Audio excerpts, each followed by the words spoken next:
so real. Already know exactly how you feel. See the head, not like seeing a steeple. You damn well know they're one of the people. Nobody breaks us, 'cause nobody made us. And no one can take this, 'cause we got their fix. We are the people, we are the people, we are the people. Don't mess with this.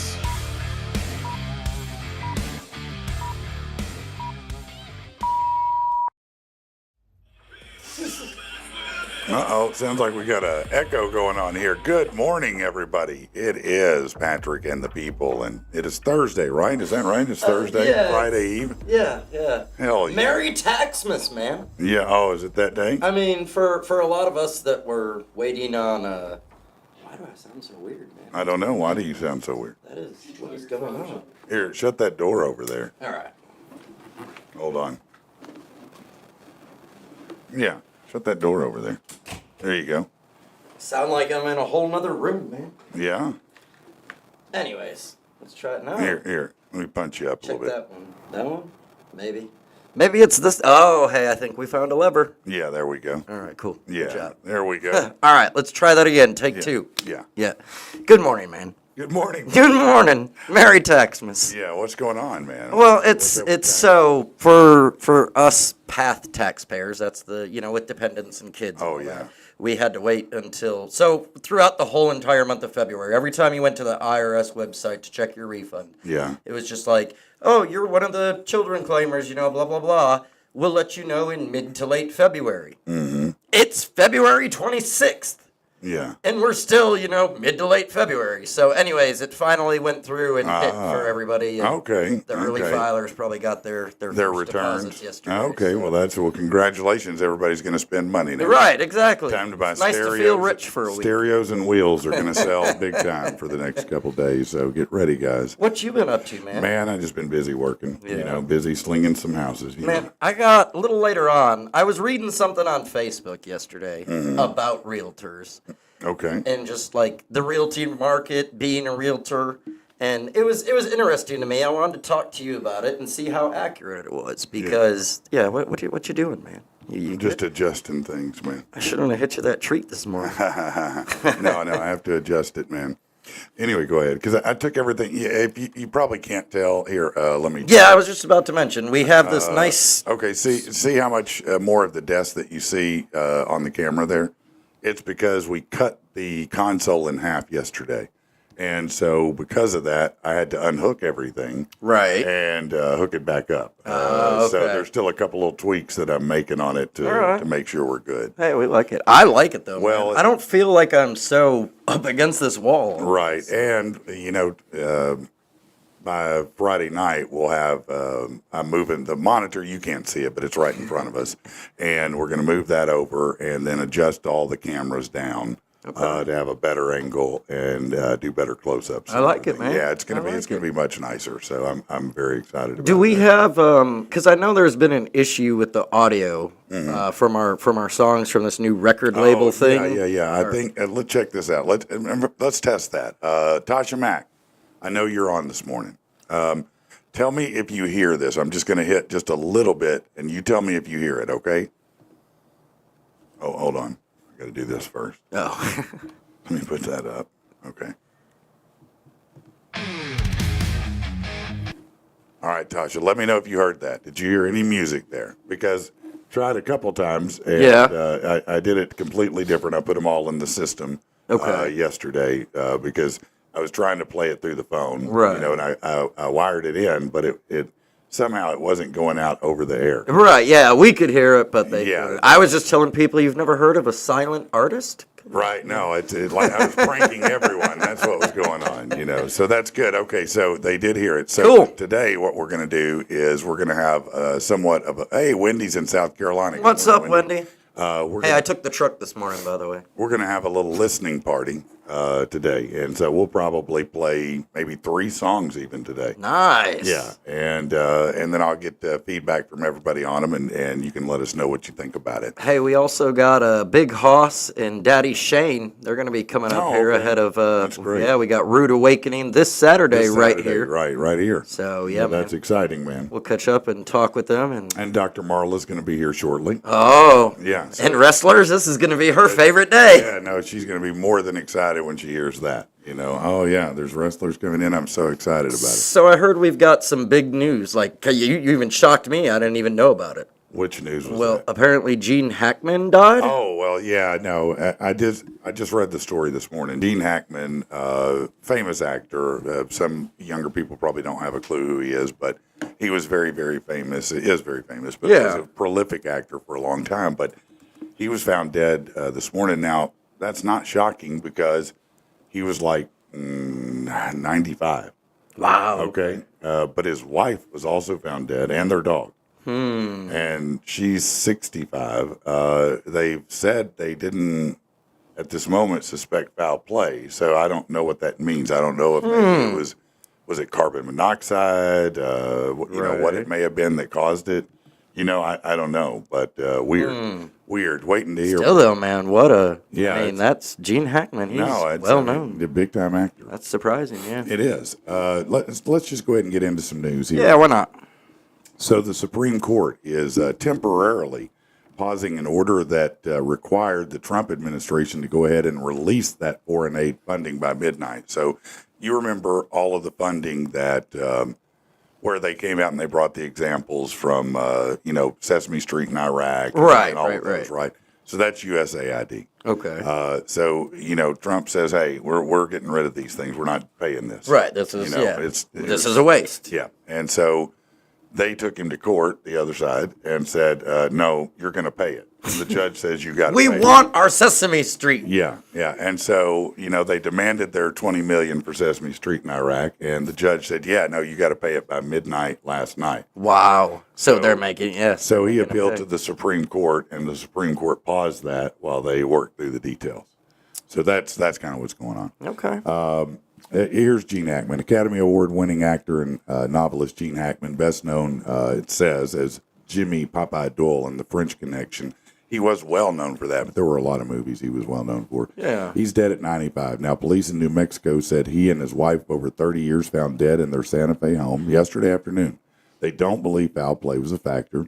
His dog was dead at the residence, so I told you all that. Right. He was nominated for an Oscar 5 times. He was in films like Bonnie and Clyde, Mississippi Burning, who won an Academy Award for The French Connection. He was in Unforgiven with Clint Eastwood. So he's been around a long time. And I remember him from what was it? Runaway Jury.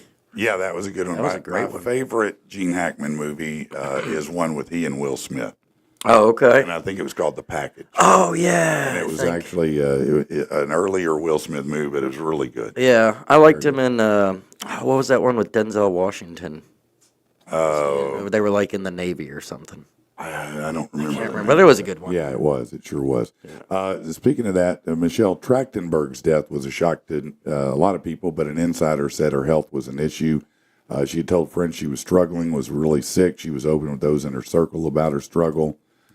People magazine said she had had a liver transplant, and there may have been complications of that.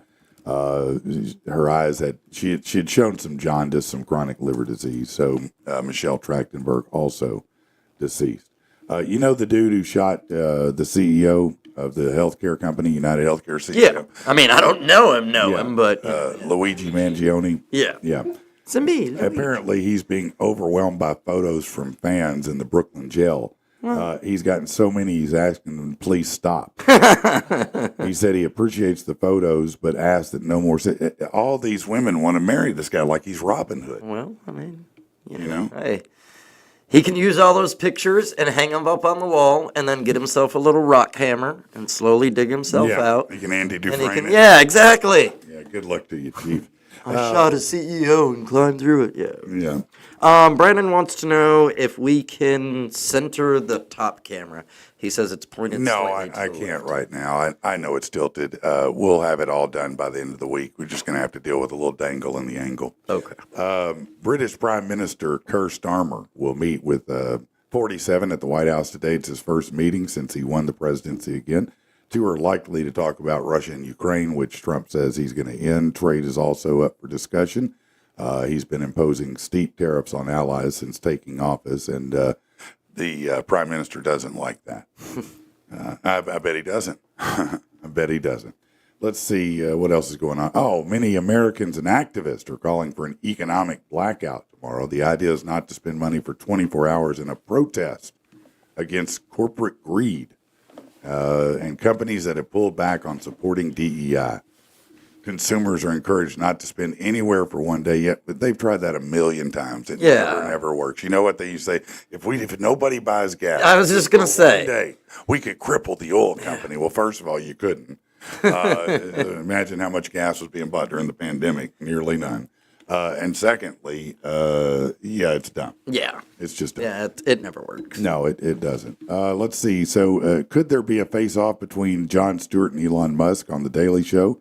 After Stewart ripped Doge for going after the wrong cost-cutting measures Monday, Musk supporters took to X with an idea to have the two of them sit down together, and apparently they're now in talks to possibly do that. So that's interesting.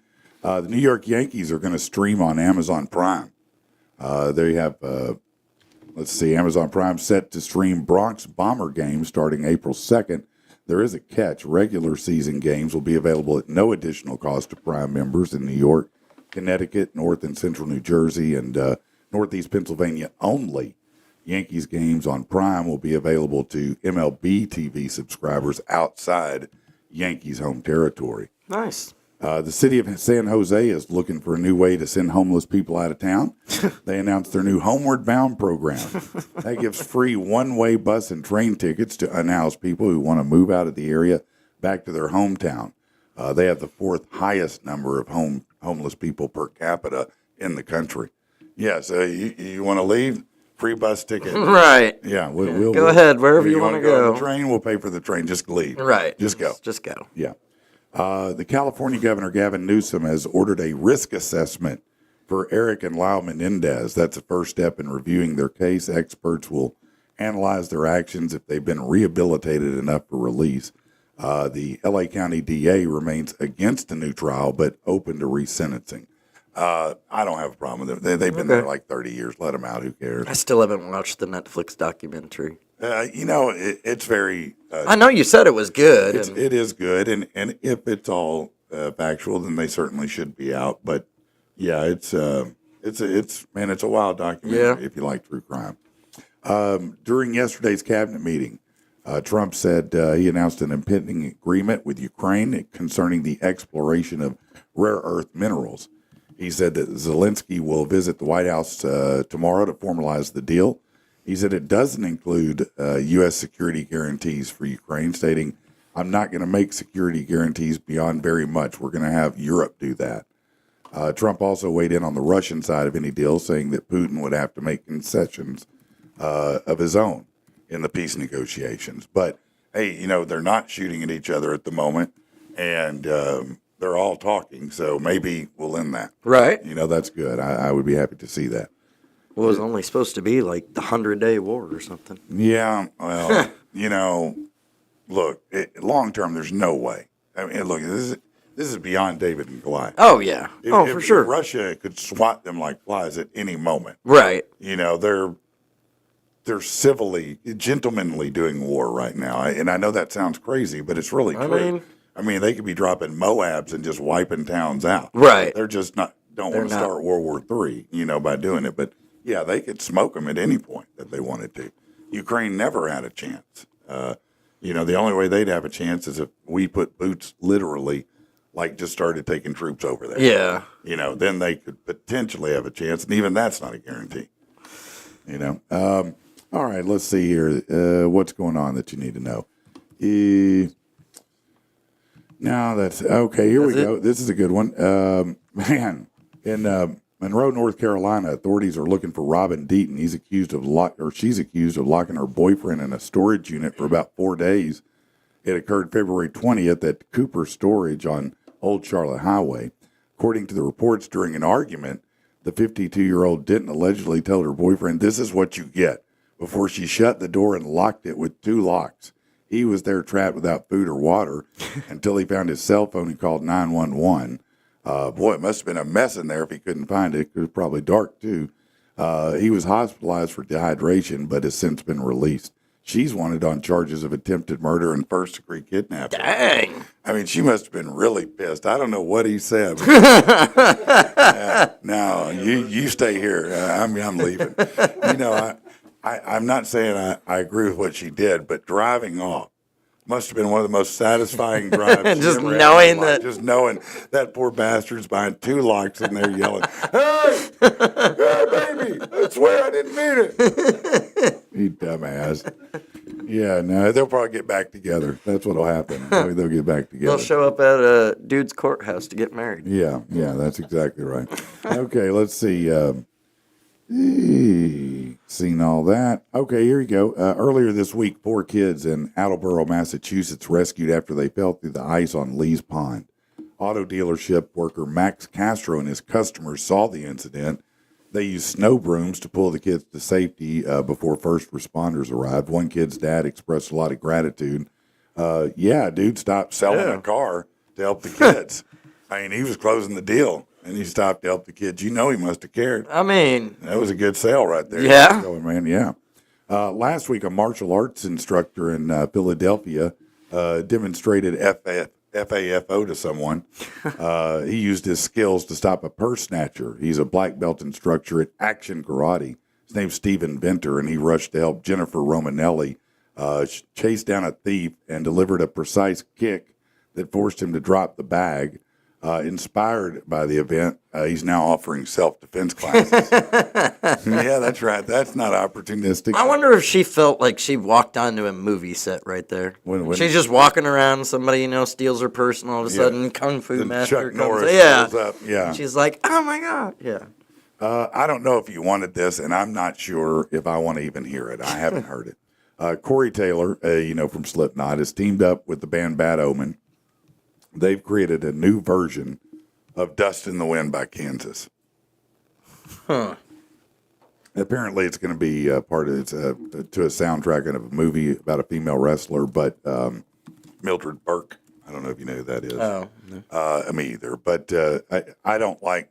I've heard Dust in the Wind so many times. I never want to hear it again in my life. Yeah. So that version would have to be so good because I'm going to tell you what. In the '80s, about every fourth song was Dust in the Wind. Yeah. Or Freebird. Yeah. And I'm just like, Jesus Christ, man, how many times can I hear it? You know what I mean? All right, here's some weird stuff. This is a pretty good little story to talk about for a minute, I think. People spotted a Saturn-shaped UFO hovering in the sky during a mass in Mexico.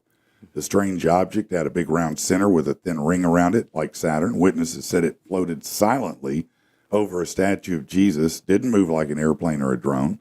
Some believe it was alien technology. Others think it might be a top-secret experiment from Earth. And yes, there were pictures and video taken. It was seen by quite a few people, apparently. So that's very interesting. Yesterday, and I don't have the interview right now, but I did do an interview yesterday. Okay. With Steve Martin, not the comedian. I was going to say, whoa, what? No, with Steve Martin, but he is a best-selling author. Okay. Of some books about life after death, and so we talked a lot about that because in his books he says he presents undisputed evidence that the consciousness is not tied to your brain at all. And then the second book is about if it's not, what happens after that? Right. So it was a really interesting conversation with him. So that'll air probably, if not tomorrow, we'll air it Monday for sure. Yeah, man. That's it going to should be be an good. interesting interview. It wasn't it. He really had a lot of interesting things to say. I mean, it's pretty deep, but it's interesting, man. There's a town in Brazil's Amazon region where giant sinkholes are causing some big problems. These huge holes have been forming for the past 30 years because of heavy rain and deforestation, poorly planned buildings.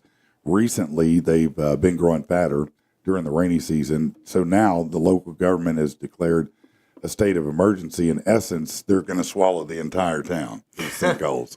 So, yeah, it's a poor city planning right there. All right. Yeah, very poor city planning. Okay, everybody, go get a new house. Bye. Here you go. I'm sure it was an emotional support animal. A woman recently turned heads at the grocery store. She walked in with her giant pet raven on her arm. The massive bird sat there while she shopped like it was no big deal. Other shoppers stared, took videos, amazed at that the raven, wasn't flapping around or causing any problems, and that video's gone viral. But if you've never seen a raven in person, a crow of that size, they are massive. Yeah. Oh, I've never seen one in person. So yeah. Oh, they're really. I mean, here you can look. There it is on her shoulder. Look, you see it? Dang! You see how big that bastard is? Holy! Yeah, that's a massive bird, isn't it? Yeah, that looks like a hawk, doesn't it? Dude. And she just walking That thing around. looks like it's about to eat her. Yeah, it looks like something out of an Edgar Allan Poe. Wow. It's just wild to even see. I don't know what the hell's going on there. And why? That just. I don't know, man. I don't know. I think I'd walk out. All right, let's do some sports here. The NFL Players Association released its annual team report card yesterday. It's a survey of all the players' union members. They grade the 32 NFL teams, evaluating the teams they play for in categories like locker room, training facilities, staff, how families are treated, food, other things. This year, the survey got response from 77% of the active membership of 1,695 players. So this year's top marks across the board went to the Miami Dolphins and Minnesota Vikings. There was a 41% increase in areas that earned teams A- or higher. Conversely, there was a 51% decrease in those areas earning a D- or lower. The 5 lowest graded teams, the Steelers, the Jets, the Browns, the Patriots, and the Cardinals. The plus side for them is those teams' average grades of C-, which is an improvement from last year. Apparently, Aaron Rodgers is in talks to become a Ram. They're in highly confidential talks right now, but the Rams have said their plan is to retain Stafford, but there's been no flat-out shutdown or the trade speculation from the team. With that, there's the added storyline of Aaron Rodgers' current availability since the Jets made it clear his reign is over. He has stated his desire to suit up for the Rams. At this time, there's significant interest in Stafford expressed by the Giants and the Raiders. So you could see a three-way trade there. Everybody was talking about Gronk coming back yesterday. Earlier, NFL reporter Cecil Lammy put out there that retired tight end Rob Gronkowski was in the process of working out in Bell, Colorado, contemplating a return with the sights set on the Broncos. Gronk got wind of that and said, listen, stop the bullshit. That's not what he said. But he said, listen, it's crazy. No, I'm not coming back. So people just like to make stuff up. That's really it. And then one more thing here in sports. You got to admire the creativity that comes in the NIL era of college sports. Class of 2025 forward, his name's Nate Ament, has narrowed down the list of schools that have a shot at obtaining his athletic and academic skills to Arkansas, Duke, Kentucky, Louisville, and Tennessee. Hey, we're in good company. Ament has been auctioning off his school decision for money on the crowdfunding site Fanstake. So it's there that fans of specific basketball programs can stake NIL money to the college they'd like to see him attend. So once a decision is made, he'll get 90% of the money that was staked to that school, and the remaining is split with the rest of the team and Fantake. He'll be making his final decision April 1st. So right now, for what it's worth, Louisville Cardinal fans have put up the most money at $37,000. Kentucky is second at $21,500, and we're below $6,000 with the rest of them. Come on, Arkansas, dig deep. You got to step up. Wrong state for that. That's it's brilliant marketing on his side. Well, it is that. But it seems just a like, little marginal, doesn't it? Right, that's what I'm saying. Like, does he have to choose whichever school gets donated the most? I don't know legally whether that's a contract with everyone or not. I would suspect he probably could be sued if he didn't. That's what I'm. There's somebody out there and some lawyer going, I could get this bastard. But yeah, he can do that though. But I do think ethically, it seems a little unseemly, right? To me, and it seems, I would think that the NCAA would be having some violations. I think they're going to have to go back and forth on NIL for a little while to get it leveled out the right way, But the interesting thing is, I hear people say. As a matter of fact, a guy I was talking to yesterday said, "I think it's ruining college basketball, college sports." And I was like, I don't know if I agree with that. I understand what he's saying, but at the same time, now you got kids wanting to stay longer in college. Right. Is that a bad thing if they stay longer? Well, And look, if the fan base wants to support them, look, these kids, Well- look, the facts of the matter are that these organizations and the NCAA and all the TV channels and the video games have made money off these guys for years. right. And so everybody was getting paid but them. But them, right. Now, I understand they're getting an education, but look, and that is a lot of money. Probably let's say at a good school, it's $50,000 a year. Okay, so if you went all four, that's $200,000. Right. These other cats are making millions off of them. Right. And they're like, yeah, no, I appreciate that, and the library access in the cafeteria, but I need some money. Let's be honest. Of course, I'm sure there's not a single person out on any football field, on any football team, in college sports or any sports team that is there just because they want to play. They want to get to the next level and become a pro. Yeah, no, and not every one of them is going to. It's a great way for them to kind of have at least a taste of a career. No, you're right. And first of all, there is the love of the game. Right. But you're right. They're playing because they'd like to get paid to do it. Right. And some of these guys will never make the NFL that will Exactly. still make NIL money. Right. You might have somebody who is beloved, and a lot of advertisers would like to have them represent the brand. Right. They might make $6, $8, $10 million. Who knows? Right. And never set foot on an NFL field or an Absolutely. NBA court. Absolutely. Because they don't have quite that level of skill, and I think that's great. That's that's a great opportunity. I think, to start out. especially in a college setting, as far as I know, we know what college was about, but it's supposed to be education. That's right. No, so it's a great education already of you, having a career and balancing your budget. And what's up, Eddie? how many thousands of kegs can you buy? Saying good morning to Eddie Fletcher of Absolutely, Eddie and man. the Defiance. What is up? And Tiffany Holt Beer is also Bullies. on. She says good hey, morning. good morning, and Natasha. She actually reached out to me, so she's going to come at Tiffany. Oh, okay. With forgive me, I think it's called the Mixing Bowl in Searcy. Okay, sirs. Anyway, she's going to come on next Thursday. Oh, great. And she's going to bring us some things from the Mixing Bowl, some breads and that's things, cool. and That's chill very out with cool. us for a little bit, man. Yeah, that'll So, be awesome. Yeah, man. Thank you, man. That's Absolutely. great. That's great. Yeah, we had a great time with Michael Dampierre, the burger chef. He came in and made burgers for us. Man, I ate so many pork grinds when I got home. Man, that stuff was good. That stuff was good. Hey, listen, if you are looking for a vehicle, maybe you need a vehicle, maybe that hoopty that you got is worn out. Your kids are embarrassed when you drop them off at school. They're like, hey, drop me off a block or two up, would you? You're riding on those Maypop tires, may pop at any time. Maybe your air doesn't work or your heat doesn't work. Look, it's time for a vehicle, but don't be a sucker. The average new vehicle, the average price for a new vehicle is $59,000. Think about that. That's a lot of money, man. When you drive that vehicle off the lot, you're immediately going to lose money. Right. You lose value the second you drive off. Try to trade it right after you drive off. Go to the same kind of dealership across town and see what happens. You're going to find out what it's worth. But if you buy a late model, low mileage vehicle, then you're going to do something good. That's what they have at Fitz Auto. And they have all kinds of vehicles. It doesn't matter what you're looking for. It could be a car, a truck, an SUV. It could be motorcycles, travel trailers. They've got it all. And what's great about them is they work with you no matter your credit. And they report to the credit bureau to help you reestablish. So it's a win-win-win for everybody involved. Plus, they're not jacking you up with high interest rates. I heard a guy tell me the other day that he went to a dealership and those rates were in the teens somewhere, 16, 17, 18%. And I'm like, man, that's insane. Okay. But the kind of vehicle that you could get at Fitz Auto, just to throw out an example for you here, how about a 2019 Chevy Colorado with only about 40,000 miles on it for about 30?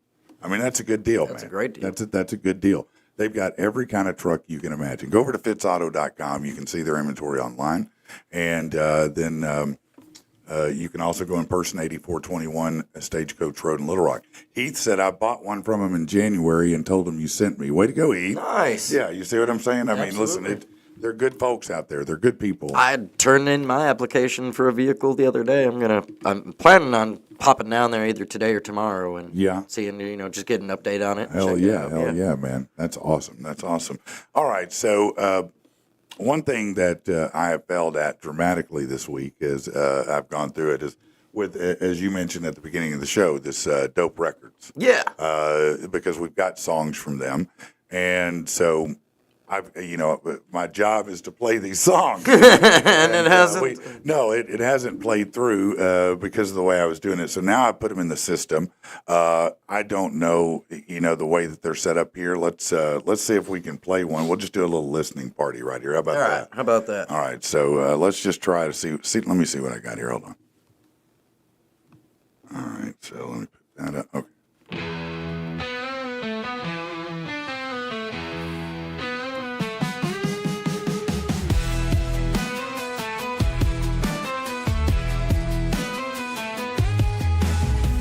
Last night was amazing, at least until it wasn't.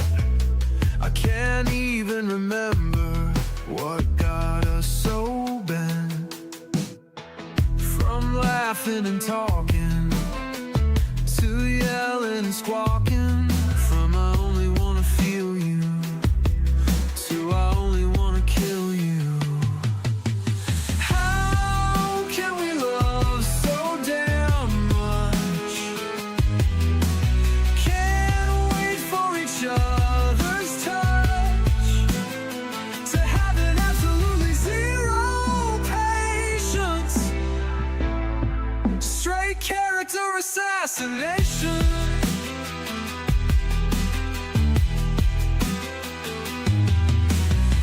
Just this afternoon, you couldn't imagine life without me. Then how is it so soon? You can't stand anything about me. How can we love so damn much?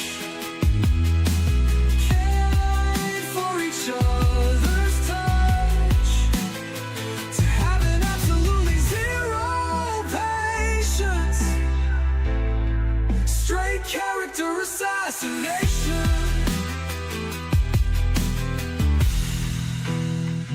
We went from loving out loud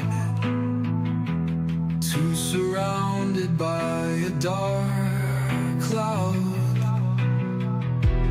Body passionate with sweat, to the worst we've said yet. How can we love so damn much? Can't wait for each other's touch, to having absolutely zero patience. Straight character assassination. It's straight assassination. But damn if I don't love you. Well, that one played through. What'd you think, man? Man, I liked it, for real. It's got a kind of an interesting. I don't know if it's sharp or flat, but the way they did the notes there is really Yeah, and I really like the guitar, just kind of a It's bluesy feel. It's kind of a vibe on Yeah. it. It was pretty good. I do like that. I like that a lot, actually. I don't what think- did you guys think? Let me know if you like it. If you don't like it, we're going to play some more songs today because I've got plenty I've got to get out there. Brandon said needs some metal style guitar riffs. Well, we've got some other songs to play. They sent us songs that are country. They've sent some hip hop, some hick hop, some metal, some 80s style metal, some regular metal, some rock. I mean, all kinds of stuff. I mean, I know they're kind of, new to the market and just trying to get their artists. Why is he saying the mics are off? Can everybody hear me? Can we not hear? Can everybody hear me? I don't know why. I know. Right? Yeah, Chris over here says he hears us just fine. So we'll keep going here. Can everybody hear? Can you hear me, a little doggy? Can you hear me out there, y'all? Yeah. Are we I'll good? ask him on Facebook. Yeah, ask them real quick. Make sure that they can hear me because I know that that ain't got nothing to do with me over here on this Can board. you hear us now? I hear me in the headphones, So all right, let's wait and see what they say here. Yeah, no, everybody can hear. Brandon, I don't know what you got going on. Maybe turn yours up, buddy. Okay, so let's get into some of the stuff that's going on today that you need to know about because there is plenty going on. So let's talk for just a second about whether this is good, not good, whatever you think about it. Hold on, let me pull this story up. What? Oh, nothing. Hang on. Okay. You are all good. Where are we getting the feedback from? I don't know where it's coming from. All right. So stress is a regular part of life. People are stressing out. Your bodies find a way to let you know, especially at night. So it says your job can be a big source of stress, and until it starts impacting sleep, you might not even know how bad it is. So a sleep expert said these red flags could be a warning that your workplace is toxic and your work stress is affecting you more than you think. Okay. If you regularly wake up at 3 a.m., stress can influence your sleep cycle. Your levels of the stress hormone cortisol are higher in the morning. So waking up in the early hours on repeat suggests your cortisol levels are peaking sooner than they should be. So that's worth evaluating to see if workplace stress is to blame. Could be any stress, I guess. I mean, but the cortisol, the hormone, or is what's making you wake up. The interesting. Hormone. Yeah. Well, all right, so I've got 1 point on the board. All right. Sleepless Sundays. If you struggle to fall asleep most Sundays, it may have something to do with work. A survey reveals Sunday's the hardest night to fall asleep. 55% of people link it to worries about the job. I think I link it to just I have to go to the job. Yeah. I've enjoyed the weekend. Yeah, I've enjoyed the weekend. I'd like to continue to enjoy the weekend. Now I have to go to work, and that stresses me out. And it's usually because Sundays are pretty much my only day off. Yeah. So, usually Sundays are the days I want to stay up and play video games all night with the friends. Right. With the boys.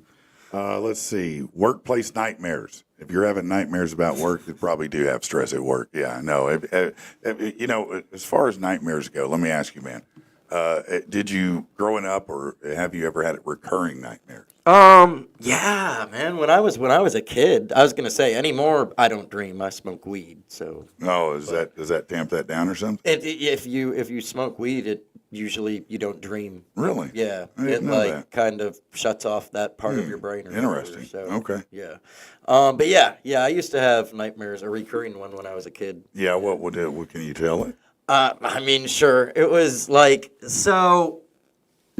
it was a nightmare that I was in my house, but I was being chased by all types of wild animals, and there was some witch that was out to get me. Yeah, that sounds And then right. I mean, I'm kid. How old were you? Like 4 or 5. Yeah. Wait till I tell you mine. And I remember in order to not have the nightmare, I would go around my house before going to bed and act like I was shooting all the little animals. You were and stuff. killing You're them not before. gonna bother me tonight. Yeah, well, that's a good way to deal with it. Anyways, so mine at the same age, 4 or 5 years old. Yeah. Was I thought there was a robot in the house. Oh. And the robot was often coming to pee, which I don't know why a robot would pee. But it always get that oil change. Yeah, but it would freak me out because I thought there was a robot in the house, and then I'd go and try and get in my parents' bed, and it was the worst because they'd let me come in, but my dad, I'm hyper, right? And so my whole life I'm a tosser and a turner, and he don't like that, right? So I would get in bed, and he would just put his leg over my leg so I couldn't move, and I'd feel like I either have the robot or I'm a hostage. It's one or the other. And so I finally chose. I was like, I'll make peace with the robot. I'm tired of this because he whooped my ass every time I roll over, man. Still though, man. Oh. What does he say here? End of the dream is not breathing, and what is that? Well, he said something. He said he's drowned. And all right. So little doggy said, "I've drowned and died 100 or so times." Oh. And then he said, "End of the dream is me breathing in something in the dark, silt. In the dark." Yeah. Dark, and I stopped struggling. The end. The end. Yeah. No, I used to have. I feel that's a grown up. A dream, isn't it? That's not a kid dream, I bet. I had a recurring nightmare for a long time of being stabbed. Oh, yeah? Yeah. If someone would be pursuing me, I didn't know who it was. They were faceless, but right. I would always get stabbed. Have you ever done any type of dream interpretation? Yeah, back when I was in probably my 20s, I used to study a lot about dreams and some of the stories behind how they can be interpreted. There's Yeah. a million ways to interpret dreams. Yeah. You know. Yeah, and any of them could sound plausible. I promise you. You can tell me a dream, I can make it sound real good. You know what we're talking about. Because I mean, they do say that like your dreams are essentially your subconscious way of working things out. Yeah, And, that's and right. telling you like things that you may need to pay attention to. Or, Right. Yeah. No, some will say that is one argument right there. Right. They say that if you don't, dreams are the body's way of releasing stress. Right. Right. I don't know if that's true. Anyways. Revenge bedtime procrastination. This is something a lot of people are guilty of, procrastinating instead of going to sleep. Yeah, that's my big crime right there. I have severe FOMO. Yeah. And so if I do go to bed before everybody else, I have to turn something on where I can't hear them. Okay. Because if I hear them in there laughing and cutting up, I'm like, man, I should be in there having fun laughing and cutting up. Yeah. Right? All right. And then you have a weekday sleep schedule and a weekend sleep schedule. Sleeping in on the weekends to make up for work week sleep deprivation is a sign your job is affecting your sleep cycle. But doesn't everybody do that? Really? Yeah. I mean, I would think so, but hey, come on in. Come on in. Come on in. Come have a seat. Yeah, I mean, I would think so. But then again, my weekly schedule is so, like, all over the place anyways. It's kind of like, wake up early, go to sleep. Wake up early, sleep in a little bit. Yeah. Yeah, no, So, I catch mine where I can catch mine. You know. Yeah, that's get it in where you can fit it in. No, I definitely that's for have sure. that sleep schedule. Good morning. Good morning. Sorry. No, you're good. Hey. There you go. Oh, take your time. You're good. We're fine. We're talking about the top 5 stressors at your work. Yeah, well, you're talking about things that might be a sign that you have work stress. Do you ever get work stress? Yes. I was gonna say bosses. Yeah. Yeah. Yeah, that should definitely be on the list. Yeah, the bosses do it. Yeah. Yeah. Well, introduce yourself to everybody. Tell everybody. Hi, I'm Kristin Riggan. The famous Kristin Riggan. Yeah, that's me. That's it. That's it. Kristin, let me do a better job. Kristin Riggan is an attorney, and she has a firm called Riggan Law in Benton, and it's at almost at the corner of North Shore and Military, right there in that shopping center. And she has been doing this a long time now. And what I hear, and you tell me if it's different.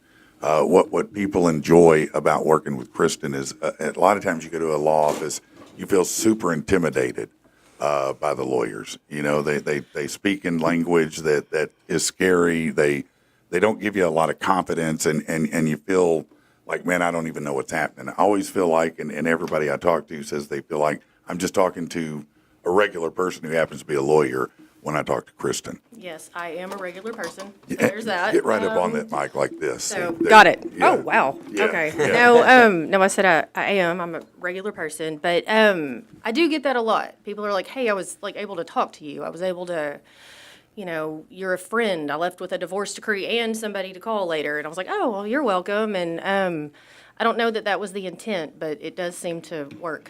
So. How did you, what led you, of all careers, to go into law? Why law? So, it's a funny story.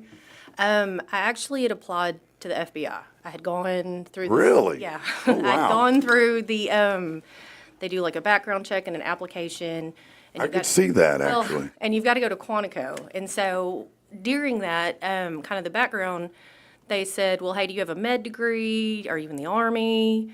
Law school. And straight out of Legally Blonde, I'm like, let me go to law school real quick. Like, let me just do this, yeah. So my last year, I did the litigation clinic, and that's where like the local law schools will partner with legal aid. Like they'll help people that don't Yeah. have. And I had a client, and she just changed me. I don't know what it was. I was able to help her.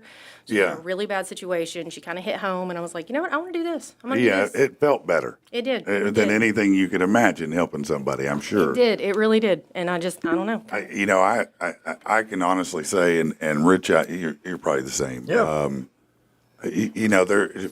I've learned through life, there's nothing better than knowing you can help somebody, when they're really in a situation, and that's a great feeling. The yesterday, and I don't know the lady that's here. She's so funny, but she had asked the Oh, question. Amanda?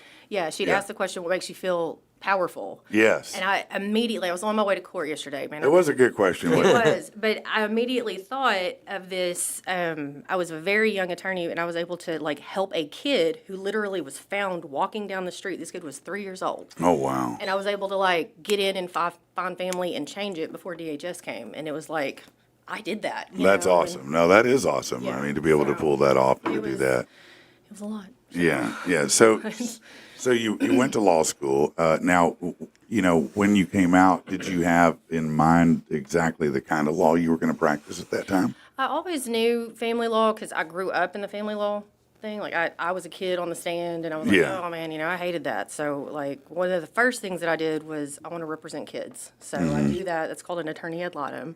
But I knew that was sort of where I wanted to go. But really got into estate planning. Really got into it. I don't Yeah. know why, but I think that. I always tell people when they walk in my office, it's not your best day. It's never your best day. It's, Right. You lost somebody else went through something bad, or you just got sued. So Yeah. let's sit down and make the best of it and, discuss your options. So Yeah. So you say estate planning. So what does that really mean? so at the forefront, that is setting up a will, a trust, power of attorney. When you have trying to think. So like when you have like an aging parent or maybe special needs, brothers, sisters, friends, stuff like that, getting a guardianship, setting up a trust, making sure Right. that your property conveys, you don't want to give everything, the car, the money, the bank accounts, and then all of a sudden, well, who owns the land? Well, we got to go to Right. court, right? We got to open probate. I learned in real estate something that I didn't know, and please correct me if I'm wrong on this, I but will. I know she will. Saying. But so we were working on a deal, and the title company came back and said, "Hey, we've got to get somebody to sign off on this." But what I found was that if you die without a will, that it doesn't default to the spouse; it defaults to the kids. Right? So Is that right?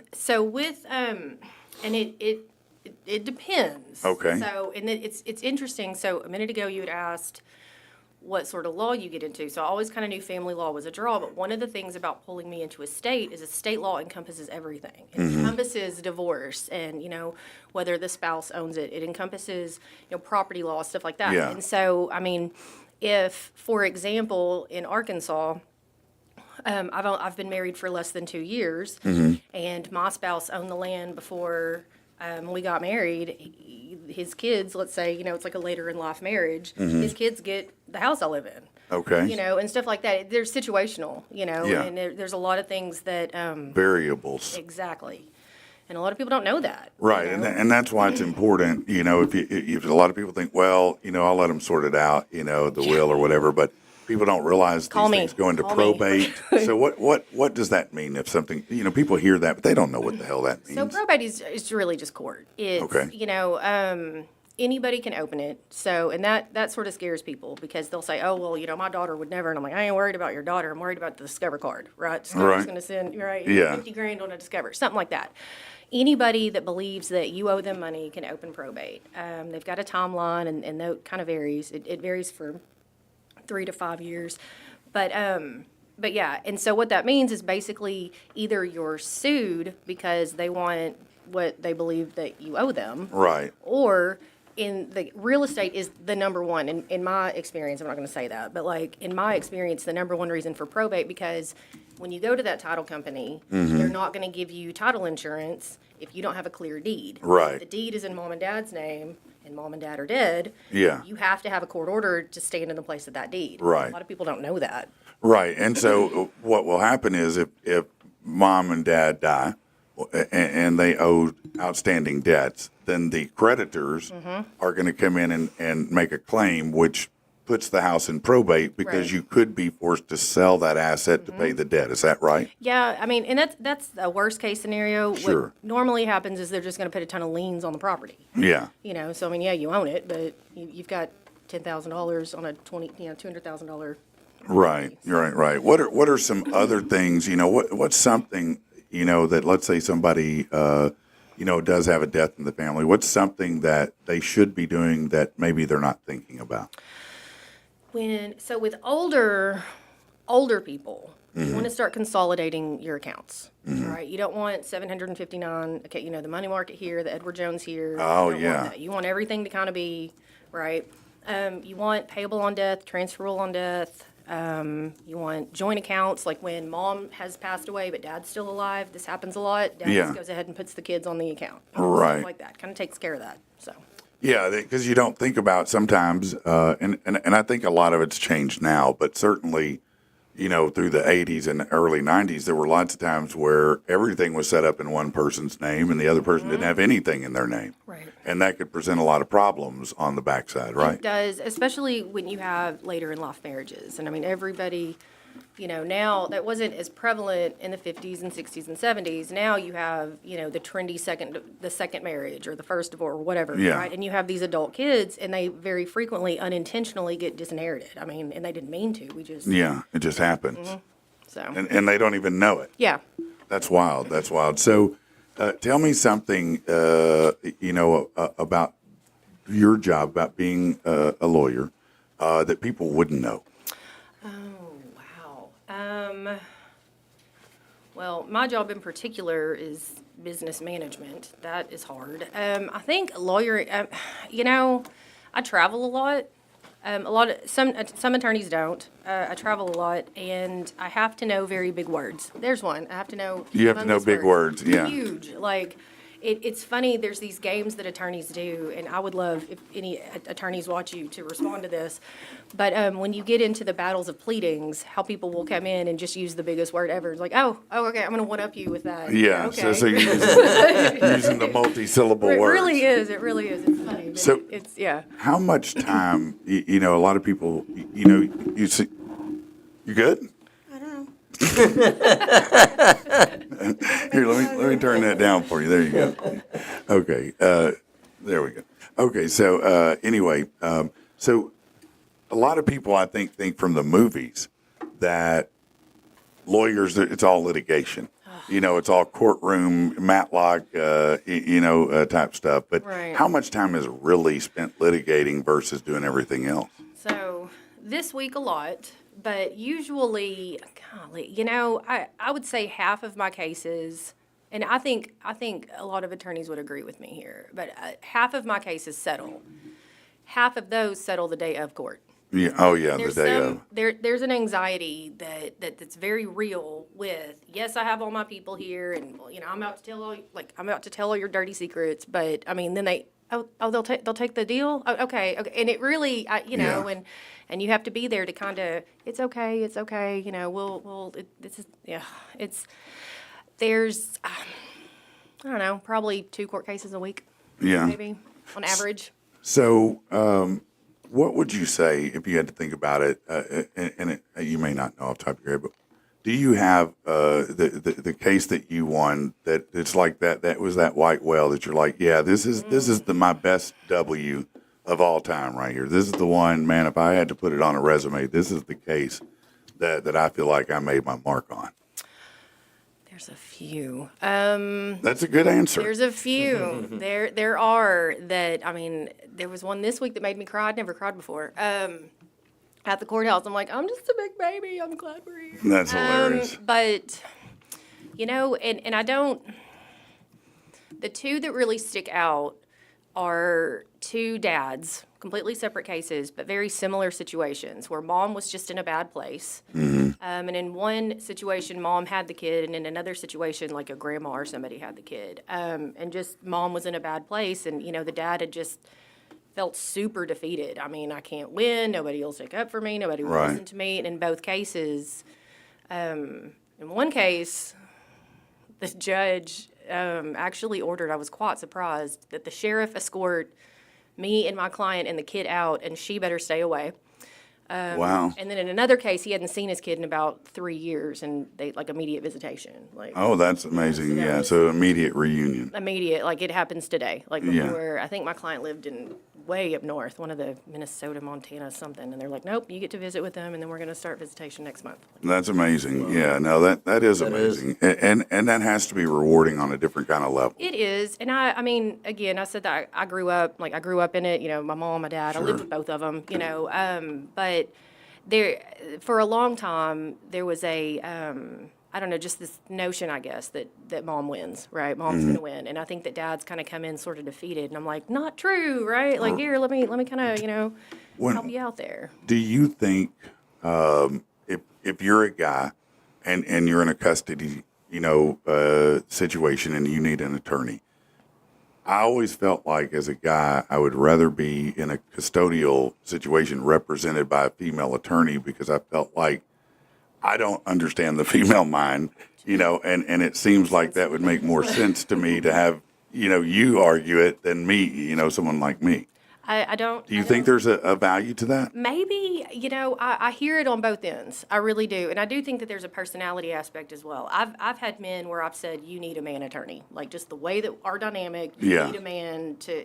But, I mean, I've had paralegals that work with me, male and female, and I've had men come to me, dads come to me and say, I've never felt heard in the way that he heard me, right? The way that your paralegal listened to my questions and could empathize, really, because I mean, they've gone through their own stuff.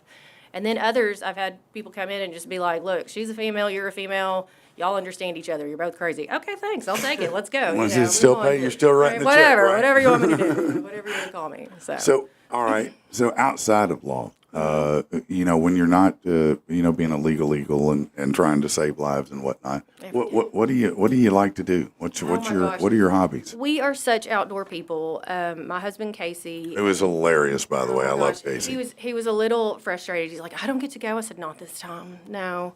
But my shout out to Casey and Declan. Okay. We're very, very outdoor people. Like canoeing, hiking. The winter. Like right now, we're just itching to get outside. Like we want to do something because we've just been stuck inside. But so where would you say where's your favorite place to put a canoe in? Oh gosh. Wow. I love the Washita. I love Upper Saline, Peeler Bend, stuff like that. I love the Caddo. Yeah. Spring River's just MTV now, so we don't go there anymore. No.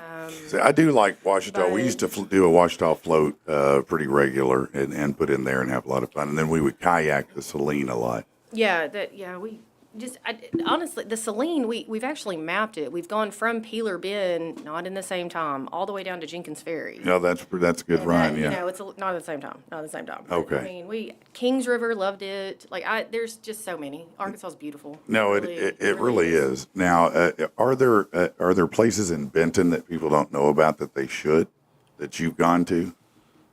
Like for putting in water or hiking or anything like that? There's hiking, I haven't found them. I've looked. With Benton, I mean, I think we've hit all the access points. We've got Saline River Canoe, there by Riverside, Peeler Bend. We would go on Steel Bridge and just find a bridge and then just hop in. And just jump in, The Shaw is horrible. I don't know if y'all have been to Shaw, but that's just this big mud pit, and you just sort of, let's jump in and make sure you gotta make it. It's like I've been over to Lake Maumelle. I've done that. I've done most of the Saline. Now, some of the Saline, depending on time of year, you may have to pick up and carry a kayak or a canoe. We've done that before. We've walked the Saline. It was a lot of fun. Yeah. No. Have you ever done the magnet fishing? No. Okay. All right. That He probably all sounds fascinating. Does it? Good morning, Dr. Marla. Hi. How are you? Good. Sorry. Do you know Dr. Marla? Okay, so Dr. Marla Murphy, she owns, she's a neighbor to you somewhat. Okay. She owns Exceptional PT, Physical Therapy in Benton. I've seen your sign. You are right there near me. Okay. Yeah. So. Yeah, you're really neighbors. Yeah. very close. Where are you? So I'm Kristin Riggan Law. We're right there by Kicking Kids on. At North Shore and Military. Okay, but I'm at the other end of South Street. So you Yeah. mean neighbors as in where Well, do you live? in Benton. Oh, They're in Benton. I'm sorry. Let me Yeah. wake up. Hi. Yeah, they're in Benton, man. She's in Benton. But do y'all have any questions legally? Well, my stepfather just died, right? And My mom's name is not on their house, even though they've been married forever. And when I was listening coming in, I was like, ugh, this is stressing me out because we're going to have to do this, and I don't know what's going to happen to her. I mean, he has kids. They're not going to try to get the house, but are they? You know, people Right. die. They all go a little crazy sometimes. Yeah. So, I mean, it's very relevant now. I was like, oh, because we're going to have to get this done. So you know, it sounds like you Yeah, need to yeah. talk to Kristin. I don't need a It sounds card, like yeah. time. Yeah. My card. We'll make sure. I know that- where you are. I've heard your name, so I know at least that. But it's very stressful because, I mean, she's been there 30 plus years. It's just, Yeah. why did he not put her name on the house? Yeah. I don't Because it was just, you know, the way it used to be. I'm not saying it was No, right. yeah, I I'm just know. saying It's it's the way it used to be, but it is tough, isn't it? Yeah, and then they've had the conversation a million times. Let's get this done. Let's get this done. But then, you know, you die. So it didn't happen.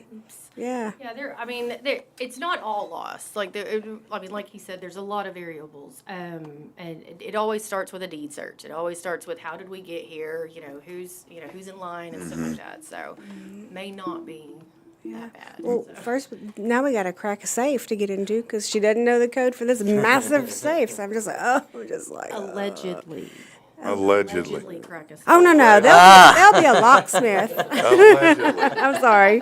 We can get a locksmith, right? I mean, can we? Is her, okay. Oh, man. Yeah. Let's just pull it up outside. Hold on. That's great, man. Hold on. So you got a safe in there, and you can't even open it. No, she doesn't. I mean, he had her practice opening the safe over and over and over, and then she would do it, and then he would tear up the code. And And they'll do a new one. no, I don't know. But, you know, mom's on chemo. She can't remember anything anyway. Yeah. But it's not written down anywhere. Okay. So, and then she said it came with the safe, so it's obviously not like, Now, let me ask- 1, 2, 3, 4. If you opened it up, right, and I know you expect there to be some documents and probably a few other things in there, right? But if you open it up and it's just stacked full of cash, I mean, I don't think I saw that. no? Yeah, I didn't see any cash. Yeah, I in didn't there. see any cash. I sure I did didn't. see that guy, that lady put it in the, Yeah. whatever that was, storage unit, yeah. Yeah, right. There was, we were just telling a story a minute ago about a lady who got pissed off. I guess she and her husband were at a storage unit, and I don't know what he said, what he did, but she locked him in, put 2 locks on it, and drove off. And he was there 4 days. Wow. 4 days in the storage locker. Yeah, he finally found his phone in there. I don't know if she chunked it, if it was dark, he couldn't find it, but Funny. Probably one of them he called couples from 911. Storage Wars show. What was her name? Brandy and the other Yeah, dude or whatever. They were always arguing with each other. Could have been. Yeah. So then, on their bank accounts, if she's on all those, that's good, or still no? Yes. Okay, that's Yes. honestly the only fear. The houses. Got that one. All right. I asked out. I was seeing if anybody, any of our listeners had any fine. questions. So. So, what other time? I know that you do, of course, the divorce and custody and all of what we're talking about. But what about criminal law? Do you do that? We do. The attorney who does the major felonies and stuff like that, he's actually been on a leave for a little while. So we're more misdemeanors and, like the easy felonies right High now. crimes and misdemeanors? Yeah, Yeah. we don't need any. But yes, we do criminal. We do, it's crazy. But we do criminal. We do, anything with like business setup and contracts and stuff like that. We do a lot. A lot of people ask, well, what do you not do? I don't do medical malpractice. I heard that earlier. Yeah. This week. We don't do bankruptcy. Okay. And there's some specialized things we don't do. We don't do personal injury, absent Right. letter. Like You sure? you broke my leg, right? After Right. that, I'm like, here, go to, San Yeah, go see this guy. Right. Okay. Right. Okay. So, where did you go to law school? in Little Rock, in Bowen. Oh, you did? You went to ULR? I did. Okay. Now, what year did you graduate from there? Oh, goodness. 11? 12? I can't remember. 11 or 12. 20. Oh, at the end of the world, the Mayan calendar. Yeah. Yeah. Were you worried about that? No. No. It's too busy with law school. Had to park there. No, it's Didn't even just- know what happened. no. Probably did, and then I just, whatever. Let me ask you, on a scale of 1 to 10, how hard would you say law school was relative to the other school that you did? The hardest thing, it was hard. It was I'm hard. certain it was. It yeah. was. I loved college, loved school. Actually last year got a certificate from Harvard, like just because it was just kind of a goal of mine. Yeah. Literally first year of law school was the hardest thing I've ever done. Really? I don't know why. I don't know if it was. I do have a question. Oh, okay. Go ahead. So somebody just messaged here. Dakota wants to know. He says so. He's apparently just kind of a little family advice here. He says he has rights to see his twin children. He's paying for child support, but the mother hasn't been allowing him to. Hasn't been answering any phone calls. Hasn't been honoring the visitations when she does. Apparently his mom is supposed to kind of supervise the visits. Okay. But when mom is able to get in touch with baby mama, we'll say in this instance, Sure. questions aren't answered. Everything's kind of just flipped back around, and they believe that she has left the state with the kids. What can he do? Well, she needs to talk to an attorney. Right.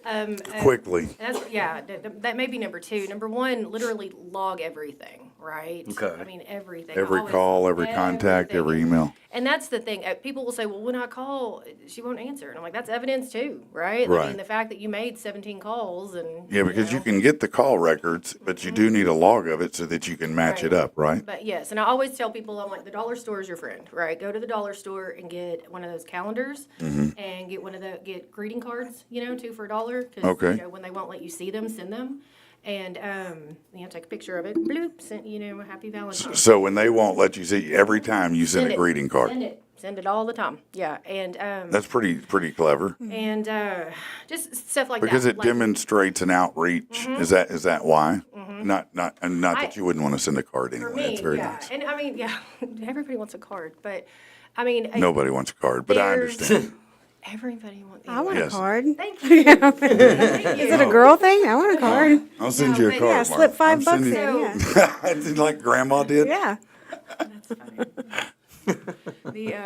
Put your $5 in there, and but there's a lot of factors that come into play, and in Arkansas, if you haven't had significant contact and other factors, I don't want to get into it, but this is into probate, state law and stuff like that. But if you haven't had significant contact with your child without cause for a year, people can petition to adopt your child, and that is terrifying. People are like, "Well, hold on, I was in prison." No, that's justifiable cause. Or, Right. Hold on, I was, I was deployed. no contact, deployed, stuff Yeah. like that. That's justifiable cause, but there are situations where they just grow into, how did I get to, it's been 2 months, I haven't seen my kid. And I'm like, well, you Right. have 10 to go, right? Like, what can you do, right? If you can show, and I've actually won cases like that, where my client was able to show, look, I sent one of the 2 for $1 greeting cards once a week. Like every Sunday, or I guess Monday, they'd stick it in the mail. And Yeah. I was like, okay, you attempted to have it, right? Right. So it demonstrates a pattern of communication, Sure. or at least an effort on the parents' part to be regularly involved. Yes. So that is a really smart idea, particularly if you're, in that kind of that custodial battle there or something like that. But I did not know that at 12 months, if there's no contact, all of a sudden that opens it up. There's other factors too. There's one, and I don't want to misstate this, but it's significant contact or care or financial. Significant contact it's stuff like you had to have provided for your child financially. You Okay, had to have yeah. tried to see them and or provide care for them. Right. And so there's, and it's really important. They go in front of the courts a lot, and I say they. The verbiage of that statute goes in front of the higher courts to try to define it a lot, because it is an or, which means, well, I paid child support because it's garnished from my check. Right. So I financially provided, but I didn't see him or her. Well, it's or. It's or. Right? Yeah. So, and like I said, that goes back in front, and so I can't really I can tell you what it says, but with the most recent court. I know So that it's interesting. you touched on it a minute ago. I know that for a long time, just by default, at least in Arkansas, I think nationally, but in Arkansas certainly by default, moms got custody. Dads were relegated to weekends or every other weekend, and I think my understanding is that there's been a big turn there, and those things are changing.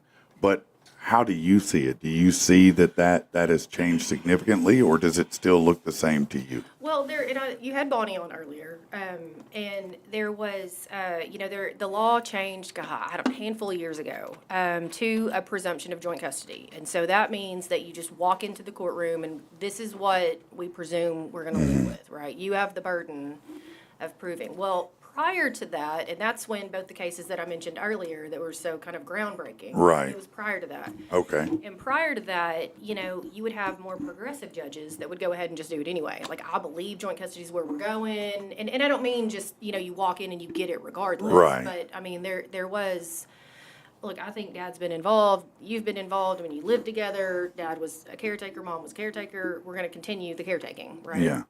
And, when it changed, though, it got really interesting because you didn't have so legislative session is going on right now, right? So a law would have gone into effect a handful of years ago during the summer. It took 6 months to a year before a case even went to a higher court to define, okay, what beats joint custody? Right. Right? Like, how do you change that? How does an attorney go and plead that case? And there were a lot of continuing education courses about what's the role now of the attorney. Like, if you just know it's going to be joint custody, what evidence, Yeah. you're looking at DHS cases, but if I can't, prove abuse or neglect. Then it's going to be that. It's Well, going to and default to it joint. was this very gray area of what's the common sense factor that's not child abuse, right? Right. So now it's a lot clearer, and the farther we get away from that, the So, more, but There have to be, as a parent going through, look, as a real estate agent, I know this. If we're going through the process of someone getting a lender, and during that process they decide to go buy a car, they may tank themselves. Oh, yeah. Right. I would think that as in a situation where you're trying to get custodial rights, there are many ways one might tank themselves. Okay, yeah. You brought up is look, if you go 12 months and you're not making contact, you're like, so the way around this is we're going to tee up a card that goes out every so often Sure. for certain reasons. What are other pratfalls that Man. people need to avoid if they're wanting to have a custodial relationship? Golly, can I have my own bit? This is fun. Things to do in order to guarantee you will not start a new relationship, in the middle, right? Like in the middle of the In divorce? the middle of a court case. Okay, starting a relationship with a significant other. Definitely divorce. I absolutely love, and by love, I'm so sarcastic. Oh my gosh. Absolutely love when people come in and they're like, well, it's my fiance. I'm like, well, your divorce decree is not signed yet. Right. So we're going to have a problem with the fact that you're Facebook official, right? And she's pretty. You could have put it complicated. I mean, She's prettier than the other one, so that's going to really go. that's going to be a problem. Yeah, it is really a And problem. do See, I can't say that, but a girl will say that, right? But that's true. That's Okay. truth, though, man. Damn it. Introducing your significant other, your new significant other, your new fiance, to your child. Yeah. That's a big one. That's huge, why- really. Why are we? Oh, we were just hanging out. Okay, just don't do it. So let's talk about that for a minute. So let's say that you're going through a divorce, right? And maybe, sometimes they're protracted, especially if you have court battles. Is it my damn phone? Oh my God, bless America. I thought the alien ship from we Mexico go. had found its way up here, man. I was like, oh, here it goes. Yeah, we're done. Okay. So you may have a protracted divorce or custody divorce proceeding, and so you do meet somebody, right? So what should you do as a parent? You should say, hey, listen, I'm going through this process.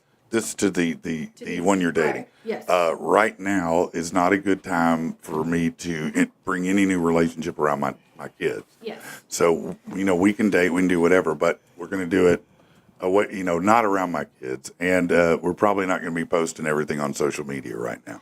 So I have seen cases where they followed that. They called the ex-spouse or soon-to-be ex-spouse and even said, hey, we're not, I'm going to date. Okay, me too. I've been dating. I Right. have one case, this is true, that one client found the other one on a dating site. Right. They matched. It was real funny. The divorcing people matched. Yeah. No, that's great. And but when that happens, I mean, just be transparency is really the easiest. Just let them know, like, hey, I'm gonna move on in this direction. I'm gonna, whatever. So then when you're talking to the person, I mean, do a background check. Oh my goodness, I've had cases where just the fact that the person was there, had never been alone with the kid, had never, you don't have custody of your own kids, or you have a DHS maltreatment finding, or and you Right. don't know that when you meet somebody. No, and I And- bet very few people look up criminal records of people they date. I mean, you don't think to necessarily, They're right? criminals, they're probably going to lie about it. Or, Yeah. you No, know, that's true. I mean- there's, and I've seen some stuff where I'm just like, who is this? I thought I knew her. Well, you don't. Now I got to defend her, Yeah, whatever. right. No doubt. So yes. This was a real world scenario that happened to me. Tasha said, my daughter's father's not in her life. I want my fiance to become her legal guardian because I assume PA is Pennsylvania. Wouldn't let her bio dad sign off his rights to her. Can I do that? I know that, and I think you can address it much better than I can, but we did have that situation with Tyler. I adopted him when he was pretty young and his dad wasn't in his life. And, we had to go through a process to do that. But how does one go about doing that? So in Arkansas, you file a petition, right? And she says legal guardian, and legal guardian and adopting are different, right? But Okay. they're the same. I want them to be the custodian. I want them to be the legal father. That's two different things. It's still similar. The adoption route is you just petition the court and you say, hey, here's the deal. Like, dad has or hasn't, or mom has or hasn't, or parents have or haven't, had contact, financially supported the stuff that I said earlier. And then a big deal, the biggest deal is notice. You're going to have to find dad or mom. Yeah, well, or whoever. and so what we had to do, and I don't know if it's similar, but we had to send a certified letter to whatever address is on file that is on record in order to communicate what we wanted to do. Yes. We had to post some kind of notice. I don't remember if it was Probably in in a the paper. publication, like the newspaper, because everybody looks at that, and several other steps though along the process because he was non-responsive. Right, and what Arkansas will do, in addition to all that, a lot of times the statute says that you have to appoint what's called a guardian ad litem, and their entire job is to look for this person, and that person normally files the warning order, which the warning order is where they put it in the paper, and that person will, they can consult a PI, they can, whatever they need to do. My They're gonna look understanding, for 'em, and tell me if I'm wrong, a guardian ad litem is an attorney for the child only with only the child's interest. Is that right? Oh, yes. In an adoption, it's different though. In an Okay. adoption, the guardian ad litem is just for the purpose of locating the absent parents. Okay. I didn't know that there was a different version of that. Okay, very interesting. But Very yes, interesting. and anything else, it's for the child. And The so interest of the let's child. say that Tasha wanted to start that process with Mm-hmm. you, and so I'm sure that the first step you're going to send a letter, or you're going to get the facts and everything. But Right. but the first thing that would happen after that probably is you would send a letter out to whatever the address that you could get on record, right? Yeah, the petition, all of that would be involved. And I've had a few where I just go ahead and send the consent form. Who knows? Maybe they'll Sometimes sign they it. will Right. sign, Hey, yeah. Here you go. So- How long does a process, if you have a non-willing former, parent who's out of state like that and non-responsive, how long might it take to get through the process? A couple of months. They, you've got to, you've got your, you got to file it. Once you get them served, they have so many days that they can respond. And probate's special proceedings, so it didn't really follow that. It has to be 30 days, has to be 120. You have these deadlines. Probate's a little different, and because adoption is under the probate code, they're a little, there's so many things. My brain's just all over. But yes, I would say a decent one would be about 4 months. Okay. I've had some last longer. it's not because too it's long. just impossible. I was once appointed the guardian ad litem on the 4-month date. Okay. And so then that allowed, then I had to spend 60 days looking for the guy, the warning order, it has to run for 30 days. Like that one went on for 6 to 8 months. Yeah. So Okay. Okay. So in all the time that you've done this, do you have, has anything ever happened in a courtroom? It was completely unexpected, not necessarily on your part, but have you just ever had someone jump over at the judge, try to get to him, anything like that, in the courtroom. Yeah. Because you always see those videos, online where someone's trying to get to the judge or, they're running steals the after, bailiff's gun. Yeah. or someone tries to beat up the person who's a defendant. Maybe they did something really horrible. No, not yet. Not yet. I'm shocked. You're in Saline County. I am, and I practice all over. So, I've seen some, Yeah. there's been some interesting things there, and I'm not trying to embarrass people. I had a witness once get up and literally faint when she fell. Oh, yeah. She wasn't it wasn't my case. Like, it was I was waiting for my case to come up. My favorite story, if I ever write a book, the story's going to be in there, but I had an opposing party.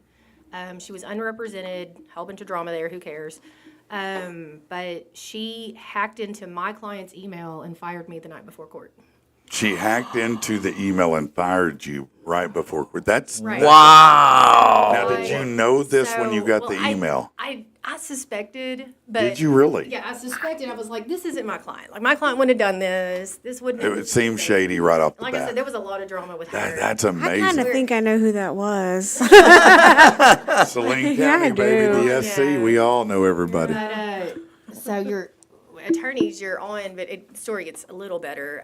But when an attorney's on a case, you're Yeah. basically not court appointed, but you have to ask the court to get off. You have to be like, hey, motion Yeah. to withdraw.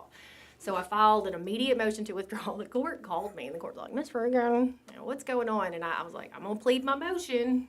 He wants me off. I got an email, and he's like, does this seem consistent with what he's done before? And I said, no, sir, but I'm just honoring his wishes. And he said, denied. Motion denied. I will see you at court tomorrow. So we go to court, whatever. He's like, I can't believe. That's when he tells me. She broke Okay. into my email, this, that, and the other. So I'm leaving. I am not kidding. This is a baby attorney, right? I Yeah. still didn't have staff, and I was looking for staff. She meets me outside and says, I could work for you. I said, no, ma'am. Never. And she said, Favorite. She said, Favorite. I'm shady. I can work for you. I Yeah. can hack into This all is the emails. no. This is not a good resume. Now I apologize. You thought you were going to have your Frank Abagnale moment from no, you Catch Me If You Can. You can't make that up. Yeah, no, that's- I was standing in the stairs like, It could have. what? It could have worked though, right? I mean, no. It wouldn't have worked. It wouldn't have worked. So I know you were talking a bit earlier about adoption. It sounded like Latasha was wondering about not necessarily adoption, Sure. but just legal guardianship. So with legal guardianship, it's the bar. Well, let's say the bar. What the court looks at isn't has there been a year. The court looks at what is the best interest of the child. So, the best interest is considered an adoption, but you've got to prove that year. Gotcha. Yeah. With legal guardianship, it's very similar. It's probate. You would attempt to serve them. Very similar. Guardian ad litem's not going to get appointed, but you're just going to petition for guardianship and say, hey, he wants to be the guardian, and this is why, and kind of explain your case. In my opinion, much easier process. Much easier. So. Okay. Gotcha. Dakota had added a few more comments about kind of what he was going with. I tagged y'all in on Facebook comments, so hopefully I told him just give you a call. It Sure. sounds like something he Appreciate definitely it. wants to do. Okay. But he did want to know, because he said there's a difference in the case where it's basically between Arkansas and Louisiana. Do you work in both states? No. Okay. No. She said nope. Nope, don't do that. But there's a process for getting judgments moved and stuff. Okay. If for some reason it could come here, there's a process to do that. Gotcha. I have people from Louisiana who are now here. So you can transplant the case, is what you're It's saying? called registering the foreign judgment. Yeah. Yeah. Transplant. I like it. Transplant. Yeah, I'm dumb. I just yeah.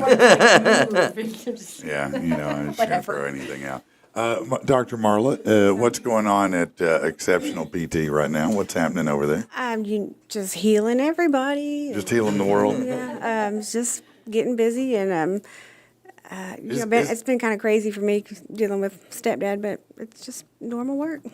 Is is there a time of year where you people show up more?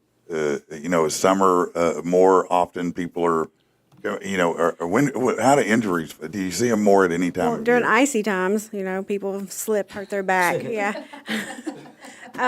We tend to see a lot more towards the end of the year because if they've met their deductible, they want to get those surgeries done. I mean, that that's makes just sense. smart. No, Yeah. that makes perfect And then sense. it kind of Actually, slows down maybe a couple weeks in January, and then summer's a little slow, and then we just keep rolling. But not since we've been open for 13 years, it's pretty steady. what is something about physical therapy and the work that you guys do that a lot of people aren't aware of? A lot of people think I'm a massage therapist. I'm not. We just Are they asking you for rub downs or something? that's what they think is that we just massage. I mean, that's part of it, but a lot of it not. A guy came to me yesterday, a new patient that I've seen him many times before, and the doctor wrote on the order no exercises, and I'm like, do they know what I do? Right. Physical medicine, it's exercise, but things that they don't know that we do. I work with stroke patients and brain injury patients or orthopedic. I do everything, but I don't know if people don't. All right. So let's say a doctor, no one said to me, I don't have an injury. No one's saying, hey, you need to go to physical therapy. But what are things that people might need physical or could benefit from physical therapy from, but maybe they're unaware? I mean, honestly, everything we're finding out now because we're women. Me and my business partner, post-menopausal pain is real. It's women aren't listened to a lot by doctors, male doctors. Sorry, and they'll go with aches and pains, and they're dismissed. It's nothing. It's in your head, and then we're trying to get to the root of the women's health. Because we have a lot different things make us up. I just lost my train of thought. It's been a long week.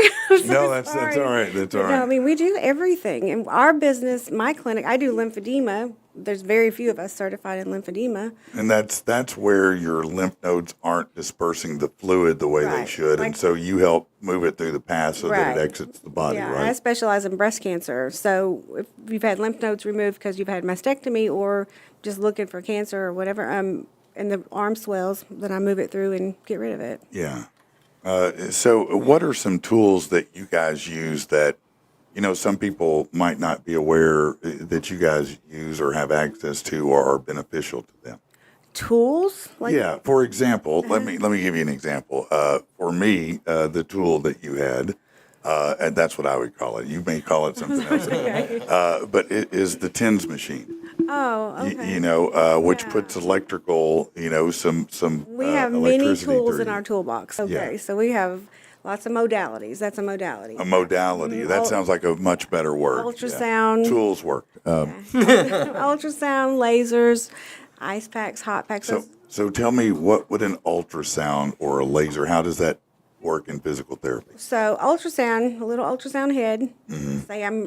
Say Rich is hurting here and he's having a muscle spasm, and put it with some lotion just like you would any ultrasound. But we're not looking for babies, and it just kind of increases circulation, improves it heats So it up. the ultrasound waves, Yeah, sound waves. Yeah. Okay. So I put a hot pack on him, and then I'm going to ultrasound it to get even deeper heat, so I can prepare the tissue for me to stretch. gotcha. And then lasers are specific targeted lasers for whatever aches and pains, and that's voodoo. Really? Voodoo, I don't understand. I also do dry needling, so I What- stick what- needles in everybody. What is dry needling? That sounds like. Acupuncture, but I can't say Oh, acupuncture. Yeah, I'm not licensed to say acupuncture. Oh, okay. I didn't.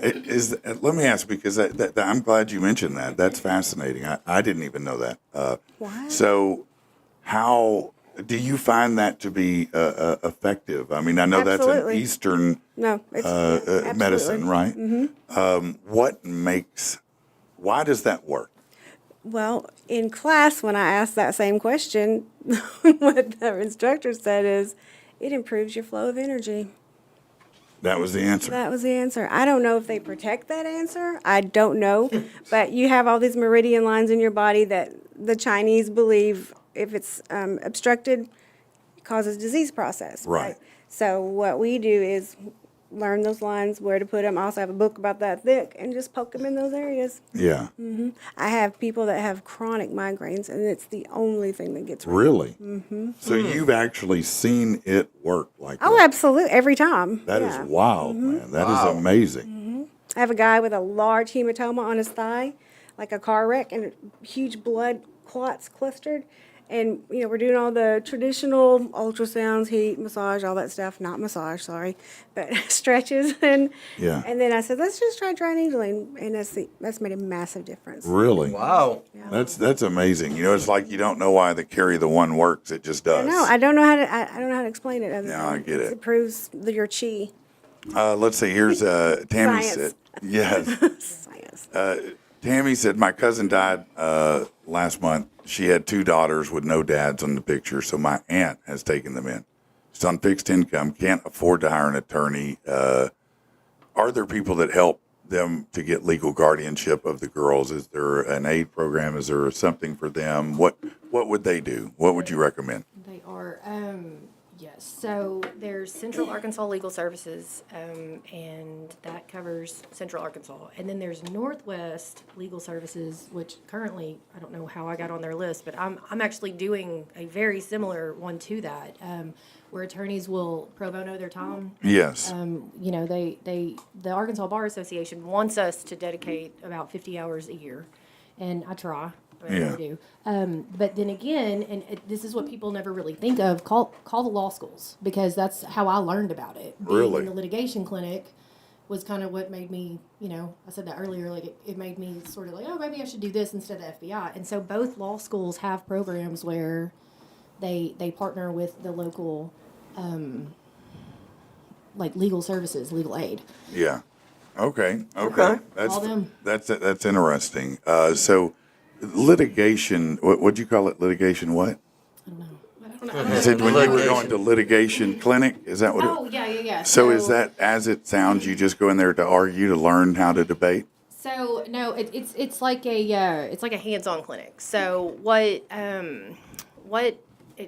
goodness, I had always, like, I bartended, right? That's what I did. I Okay. bartended in retail. So when they were like, hey, sit down and draft a letter, I'm like, okay, dear you. Right. I didn't know how to do it. And I mean, it just, I'd made a lot of money bartending, paid off my loans, whatever. Right. And so it was a clinic, as in like it put you in the seat of, I think it took third-year law students. And if you meet a certain protocol, you can petition the Supreme Court, and they'll let you basically they'll let you be an attorney. Okay. This is kind of the way you do it. Yeah. So long as there's a supervising attorney. So the Okay. clinic is full of supervising So almost like attorneys. a doctor Right. and a nurse anesthetist or whatever they're called. Exactly. A nurse practitioner. I'm And sorry. so you've got, like I said, both the law schools. You've got one in Little Rock and one in Fayetteville, and they partner on this program. Well, they did when I was there. Yeah. And so you've got all these law students who have to get at least one semester of probably one case, right? So you've got, I don't know, anywhere from 200 students at any time at 2 different schools, so 400, who need a case. you know? Right. So they're reaching out to CALS. So they're looking for things. So So it's kind of like a trial for them to try a case, maybe for the first time, but essentially under the guidance of somebody that knows what they're look, doing. this is the same as look, my son Tyler just graduated barber college, and so when you're at the barber college, once you start to cut hair, actual hair, Right. you're not a barber. People come in, they pay a discounted, $5, $10, whatever it is for a haircut there, and then you cut their hair while the guy teaching you make sure you don't do a hack job on Right. somebody's head, So it's similar, I would have to think to that, We right? did the same thing in PT school. You have a year of clinicals, and Right. then Yeah. even though you're doing everything, you have a supervisor. So would that be like the equivalent of a court-appointed attorney? Or just because, okay, that's what I was wondering, because there's so much, like, oh, I don't want a court-appointed attorney. They're not going to help me out at all. So you would be surprised. I like other areas of law that I don't do a lot. Right. And I will go, and I've signed up for all the pro bono. Like, I've gone to all of them and been like, hey, call me if I've got enough time, which is very rare. But if I have enough time, I'll hop on it. And I will get somebody on the phone and say, I've never done this type of case before. Right. Like, you don't have to take me. But if you trust that I can figure it out, I can tell you I'll do, the hardest job I can. Right. And I mean, and it's up to them, and then not to a level of like malpractice. I'm not going to take Right. something that I couldn't figure out. But I mean, I do let them know, like, I'll try, but whatever. Yeah, they always. I think in movies, the if you get the Like what is the public Court appointed, defender, yeah. they're always They're trash. usually, They're the yeah. junk, right? Yeah. They're either the junk or it's Dustin Hoffman with mustard on his. Right. You know what I mean? I feel like if you haven't the tenacity to go through that much college, we'll give it a try. I don't care if you're court appointed. Yeah, no, I promise you, a C average attorney is better than me on any day. Same. You know what I mean? I'll take it all day long. So, what else has been going on, Marla, with you? Just like I said, just dealing with the stepdad. Yeah, everything. How's your family doing? Good.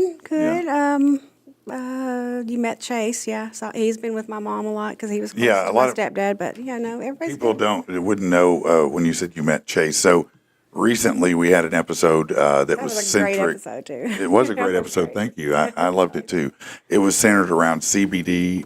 We had a CBD expert, Jerry Brummett, from Botanical Alchemy Nutraceuticals, and then we had Chase Murphy. That's Dr. Marla's son, who is with Good Day Farms. And so, yeah, he was great, man. We really enjoyed him. Yeah, he's going to come back in as well as Yeah, Jerry. he's kind of excited. Yeah, no, I mean, it's. He likes to talk. Well, yeah. I don't know where he gets it, Marla. I don't talk that much. No, Now you get sure my 3 don't. kids in here, you have a whole other show. But Yeah, not me. no, you talk plenty. That's not true. You're a very chatty person. Trying to be quiet. Why? I don't know, because I came in late and you gave me a look. No, I didn't give you a look. You were just playing with the microphone. No, over I there. was just moving it. It was way It was over like there. going. It was like this. I was like, And I'm trying to talk. is you okay? And I'm like, I'm fine. And then your phone rings and I'm like, are you okay? That's what you should have said. That's what you're supposed to say. You see? Now you're thinking, yeah, all right. Little doggy says he wants to request a song. I don't know. Maybe we got another song you can play from that group I will. later. I will try to do that here in just a minute. Okay, so Kristin, if someone wants to get a hold of you, they have questions for you. What's the best way to go about it? The quickest way is just to call 501-249-1289. We're at rigganlaw.com. We have Facebook. We're on so many platforms. You take walk-ups, We do. I mean, like it's, a How soon haircut. can I get in? it's normally like, hey, nice to see you. We'll schedule you in April. So we're very busy, and I love it. And a lot of that, thank you. Yeah. But it is. We are, and we're blessed, and just so many things. But yeah, I mean, really, we're next to Al's Barbershop. Do you know Yeah. what that is? Man, I get so many walk-ins all the time. They're like, well, I was getting my hair done. I thought about suing somebody. I'm like, come on. Yeah. So. That's that. Do you have stuff for them to hand out at the barbershop? Do they I was give gonna your say, stuff that'd out? be great. So I don't, but at one point I heard I was at 4 different salons. Like people were talking and they'd be like, "Oh, hey, that's my You attorney. should- Girl, that's my attorney too." You should- I was you like, should- "Oh, yeah." You should find a salon product that's cheap that you could put in there and Right? give as a giveaway. There Yeah. you go. We'll do some Yeah, curl cream. that'd be great. Yeah, Do like divorce and a fade, 2 ways, yeah, that's 2 right. for 1 special yeah, or yeah. something. Get a free haircut with every case. We get a free haircut. Was your marriage buzzed? Get your head buzzed. Hey, you could do that. You could say, "Hey, a free haircut for court appearances." Right, there you go. Hey, I'm just saying. That might benefit everybody. That's funny.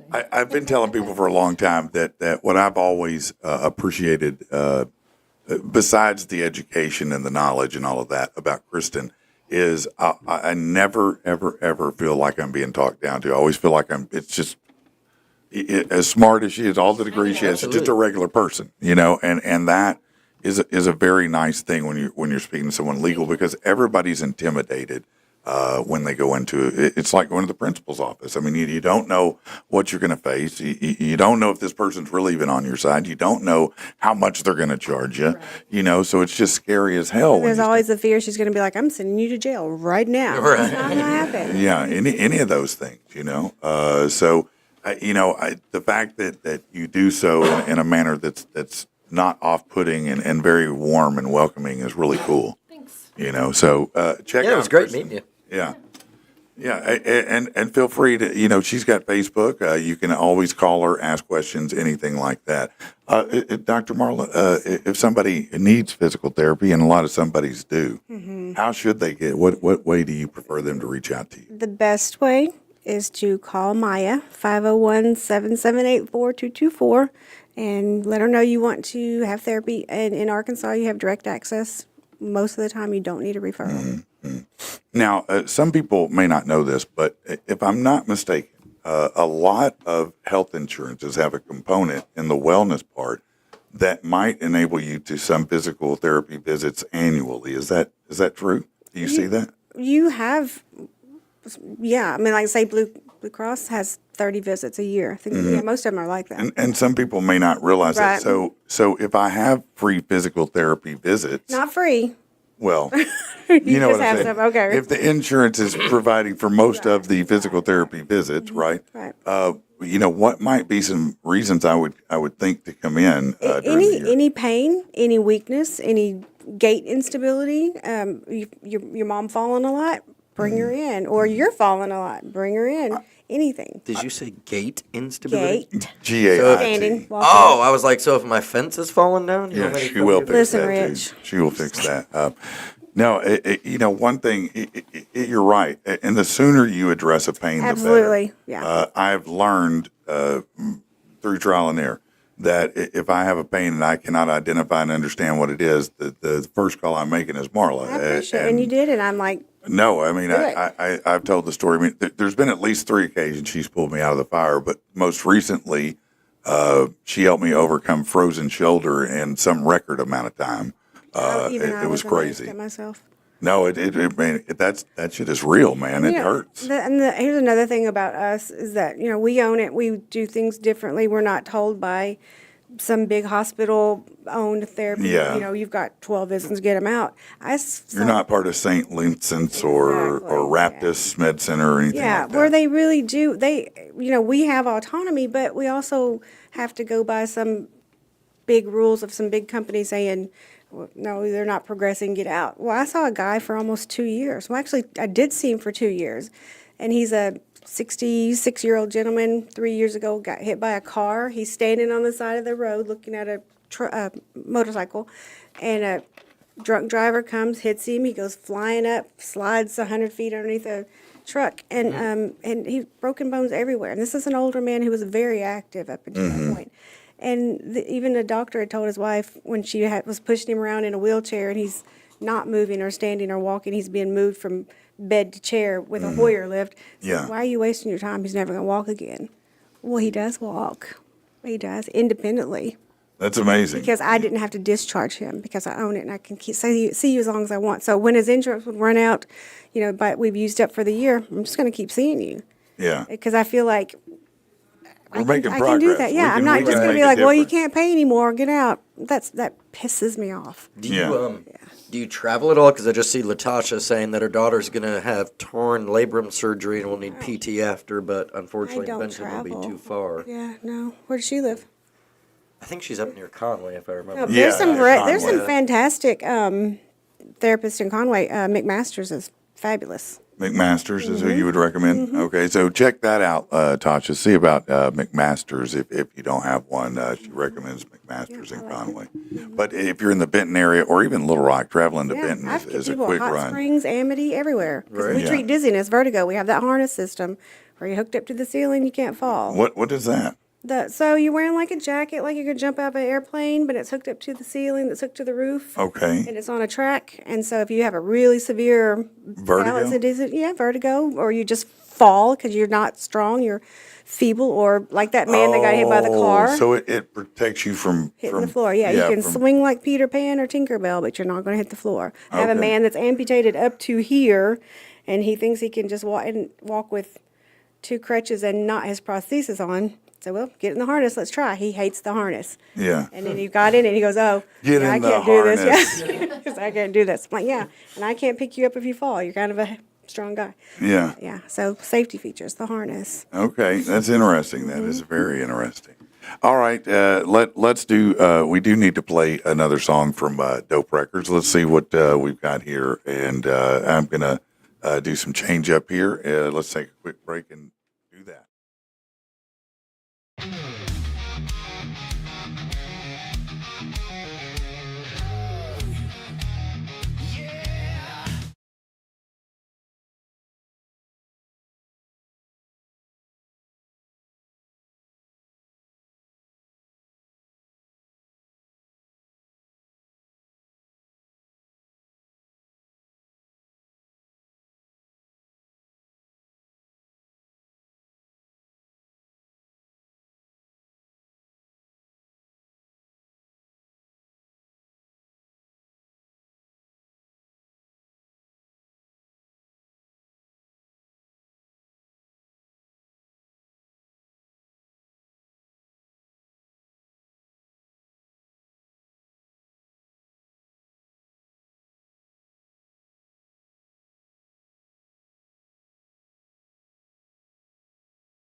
All right, man. We are back. Yeah. So I like this being able to play. Man, a I do. song. Yeah. I mean, These are some great artists. Yeah. Man, no, it is good stuff. I love it. I sure do.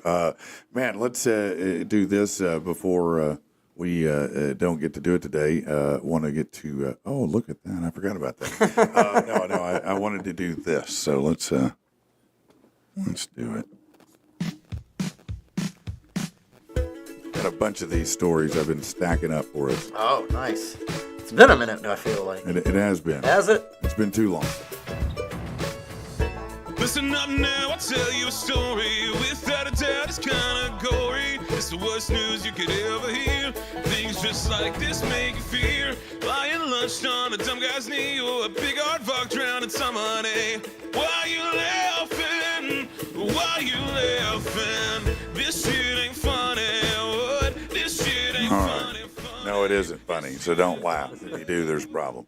Okay, 3 men were stabbed during a mass brawl at a sex party staged by Lord Eddie Davenport. I don't know Lord Eddie, maybe you do. It says a bloodbath erupted at his notorious Marylebone mansion. That's in London, by the way. So here's what's going on. It says the trouble suspected to involve drug dealers operating at the sex party. A group of men used knives to stab partygoers during the fight at 7 a.m. Cops and paramedics called. Emergency workers showed up, said there was blood everywhere, people injured all over the place, 4 men taken to the hospital. Now, here's the thing, man. You just went from having maybe the greatest night of your life Do you know how confused you would be? I mean, we're just having an amazing orgy, and all of a sudden somebody breaks in and starts stabbing everybody. All right. That seems like it's very confusing. That's not the one you want to poke everybody with. Yeah, this might be the risk you take going to a mass sex party. Scooting back over. Getting stabbed. Yeah, no, that's great, man. That is fantastic. Wrong tool. Wrong tool. All right, now check Now we this know out. Rich uses tools. Have you ever had a bad flight? I haven't, but listen, my husband makes me watch that stupid show, Air Disasters, and I'm terrified to great fly now. show. Yeah, but now I'm terrified to fly, and I've never been terrified to fly. Yeah, I think they only have like 4 episodes, don't they? It's like the But same. every one of them, no, they've got they've a got a whole ton. more than that? Like they're Oh, like yeah. 12 seasons or did 16. they? Yeah, it's a lot, and every one of them, I thought they were all the same those crashes. pilots just ignore warning signs. Replaying. No. Yeah, you ever had a bad flight? Not that I can remember. I've probably been the person on a bad flight. Okay, how about you, Kristin? Ever had a bad flight? No, all Well, good. okay, well, you're lucky. This person did. Or 2 of them. A couple on a long haul flight were horrified when the woman next to him died suddenly, Oh, God. Yeah, and they were forced to sit next to her corpse Yep. the rest of the flight. Yep. Yeah, Mitchell Ring and Jennifer Collin were flying from Melbourne, Australia. That's a long Hey, flight at from anywhere. least you know she's not going to bug you with pictures of her like her grandkids and stuff. So that's actually That is pretty true. good. That is true. If she had the window seat, could we? Oh yeah. Yeah, you could Maybe. Could swap. we, Yeah. like- Is it okay if I go through her bag? Should who would know? She's not going to need it. I mean, snacks. clearly- Can I have get her a snacks. free bag of pretzels, please? yeah. We know they charge like $10 a bag for those things. Uh, Yeah, it's expensive. So, Qatar Airways cabin crew tried their best to save her, but she couldn't be revived. She had collapsed shortly after going to the toilet. But they further traumatized after being forced to sit next to the corpse for 4 hours. Well, she didn't even start stinking by then. No. But she could have lost her bowels actually though, so that's kind of. Oh, man. Well, you know, when you die, everything gets loose. Evacuate. Yeah. Yeah. No. Oh, that's true. She did just go to the bathroom. Oh, You're right. yeah, I that's forgot. she- Yeah. She was good. Well, I don't know. She could have been constipated, bro. I don't know. But anyway, a nervous flyer, the entire ordeal said it was horrifying to him. They said, unfortunately, the lady couldn't be saved. It was pretty heartbreaking. They went to try to move her, and they brought this chair down and put her in the chair and tried to wheel her up towards business class, but she was a large lady, and they couldn't get her through the aisle. Oh my God, this just gets worse. Not only is she taking up more room in the seat than she should, she's dead. And rigor mortis is going to start setting in. Right. Yeah. Not that soon though, but yeah. You don't think? Now, No, how long does that take? I'm way more than 4 hours. Yeah. More than 4? Yeah. Oh, okay. So they're not going to Don't quote start. me on that. I mean, where were they going to move her? Like, Yeah. oh, hey, we got an overhead container up here we can store her on row Yeah. 3. Would she fit We there? bring her on down. in the bins, Put her yeah. in the cockpit. All right. Let's see if we got another one here. Yeah, no, this is bad as well. New Jersey authorities arrested a Princeton man accused of killing his former college athlete brother and a cat. Yeah. And why the cat? Hey, why not the cat? No, yeah, actually, the cat may have been first. Allegedly with a knife and golf clubs. Matt Harkin, 31. Which? Well, we'll find out. Charged with first-degree murder with the death of Joseph Harkin, his brother, as well as third and fourth-degree weapon charges. So police responded to a 911 call. It's 11 p.m., so, it's kind of late. When officers responded, they found Matt, the 911 caller, along with the body of the victim, which exhibited signs of blunt force trauma. Joseph pronounced dead at the scene, and both brothers played college soccer. So they don't say. I guess they don't have the details, but a golf club and a knife. I mean, obviously, blunt force trauma. That was Yeah. the golf club. Yeah. So do knife. you think? I just wondered if he stabbed his brother and then was like, well, since brother's dead, I'm going to play golf with the cat. He could have done that. Yeah. A golf club, I mean, it depends. A driver's not really a good one unless you can get a full swing. Yeah. So you almost have to use like a wedge or a putter. Yeah, probably. Maybe Probably a a- wedge, like an iron, yeah. Because Like- it's got like that nice angle a on it. pitching wedge. It's got a short. Not that this is the way I would kill anybody. I just, I'm just saying, Allegedly. allegedly. Allegedly, that is correct. Allegedly. Wait a second. Hold on. Tasha said she didn't hear music. Yeah, nobody heard it apparently What? again. What the is going on around? You know what it is? I bet when I changed it, the screen over, somehow it cut that off. Oh, maybe. Yeah, so we'll try. Man, I swear to God, We'll try it again one more time. No, we and played we'll one see. song, so I know we're successful. Right. So we'll do that here in just a minute. But yeah, a pitching wedge definitely, sand wedge or pitching wedge. that's that'd be my choice. I think you've got some good short range. speed on it. And yeah, definitely. Yeah, no, that's the way to go. Putter be too flat, Yeah, it probably would. You gotta, Yeah, it's probably hard. would. You gotta Wait, take 10 these minutes. shows to are get the- recorded, right? So, What? yeah, never mind. Just they could come up later. What could Something come up? happens. Your choice of weapons. She's saying we're Yeah, self-incriminating ourselves Right. by, yeah. Oh well, I would only be an opportunistic golf club user where I go in to take someone out. I'd like to think I were more subtle than that. The last time I went golfing, I dislocated Yeah. a kneecap. I so- want to be. I can treat that. If I were going to be a killer, I'd want to be one of those kind who puts something on a cup that you touch and it transfers through your skin. Yeah. Oh, yeah. but it Something can't be- real. yeah. I bought one of those Something where poison we- rings that flips Yeah. open. I love it. Yeah, I mean, something where the allegedly. judge goes, you're a really terrible person, but you're real clever. Right. That's what I want. If I'm going to go down, I want to go down at least with some kind of acknowledgement. Now, you're pretty sharp until you I got bet Scooby-Doo. judges say that too. No, they probably never say anything like that. I don't think they reward criminals mostly. Yeah, no, I really don't want to sentence you. I like your work. I'm gonna submit Luigi, I love your work. Right. I'm gonna submit that to the producers of, my ex is a I'm just like crazy little person doggy thing. with his my ex comment. Are you talking about killing somebody? Oh, it What? might be. Oh my gosh, that's on print. No, I don't think they can tie that to exactly what's Okay. going on. Right. Except, it's, You're really going out on a limb on that one now. am I? Well, I don't You're know. looking at porn. That was not. Yes, I It am. wasn't. Wait, I'm where's just the button? kidding. It Where's the? wasn't. It wasn't. I don't think. Yeah, no, I don't was think a model. No, it- 8:25, and that's when the show derailed. I wasn't comfortable with the picture either, but I was reading It the was news just story. a lovely girl just sitting there. It wasn't. It it's wasn't funny, porn. Now we know why you enjoyed that sex mansion shop in That's London right. story so much. Well, what's funny is if you look at that was a publication out of England. England it was just maybe 4 or 5 years ago they finally stopped publishing topless photos of women in their newspapers. Oh wow. Yeah, it was always in the newspaper. You'd go a few pages back, and there's always going to be topless women. Oh, That's like in the not a classified joke. section? No, just Is that page 6 or It's just something one of like their that? Yeah. things they used to do, and until recently they Very changed that. Yeah, very recently. They're much more liberal there in European. Yeah, they Yeah. like to be very Open. provocative. It's just Yeah. a body. Yeah, I understand. Just what Yeah, you want no, to it see. is You just wanna- It really wasn't porn or 6 anything. years It was old just a eating girl tricks. sitting No, like it- a bathing suit or something. Yeah, or no. I don't even think a bathing suit. Just I don't just know what it was. I saw that she was there. I tried not to look at it as much as possible, but Here's your newspapers. Here's your tricks. Enjoy page 6.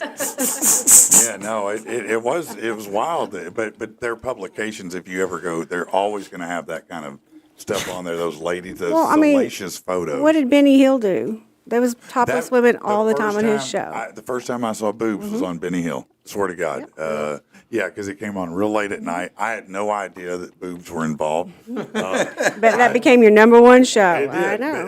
It was funny too. Well, the first thing I saw was him just slapping the hell out of this old man's head, which was very funny to me. But when the boobs came, I was like, yeah, I'll never stop watching this show. Yep. I was like 13, so Yep. that's the greatest thing I'd ever seen. I was like, Good show. wow, I do know Jesus, don't I? He just showed up. Man, what is this gift to me? How did this happen in my life? And that's why when Jason and I were dating, he would sit through 60 minutes of the worst movie ever to see 2 seconds of boob. And I'm like, dude, They here. have a website. for that. Well, not back then, Oh, you know. okay. Yeah, I was gonna I didn't say, think you- there was an internet back then, but the worst movies ever for 2 seconds of even side boob. Yeah, no. Just make it's- fun of him so much. That's hilarious, man. Now, now you can go to, I don't know, what is it? Mr. Skin, I think, is the one where they every time somebody gets naked in a movie, they have Oh, the yeah. screenshots of it, and you can just go there and It's look at it. hilarious. That's Yeah. just got to be a great job. Who signed up for that? Well, I'm more. Where was that advertised at on it? Would you like to look at boobs all day long? Yeah. I'm just like, I mean, really, that's your. All day, you just go and look for like 30 seconds and then you're over it. No, he said you got to watch the movie and pick out the Well, scenes where the boobs are, and then somebody's got to do that. No, Somebody's got to somebody- post it all. I think somebody was willingly watching the movies anyway, and just. Oh, and just so it's a pool of Another information. people And like everybody, Now it's a okay. professional Yeah. organization. Professional. Yeah. Hey, so are we. So if you want to see all the screen caps of Sydney Sweeney and Euphoria, you go over there, and I'm sure you can see them all. I think you can, Yeah, I'm not. That's not my bag. So. Could we get boobs on the show, says Brandon. The little doggy said, no, I said, oh, well, not rich. So, yeah, there you go. Sorry, Kristen. I'm sorry you had to see that. That post on Is that Instagram what you popped wanted? back up Is that a what couple you wanted, days ago. Brandon? Who with is those Brandon boobs? Goodwin? He's our camera That's guy. okay. Brandon, how am I going to Brandon. demonstrate the ceiling lift? That's what I was just Sorry, I'm going back. No, this show is off the rails. I said 8:25. Hey, Brandon, there's two boobs right there on the show. Right there. All right, I'm even let's try thinking. again on a song here. I'm just going to randomly do this and see if this damn it works. Hold on.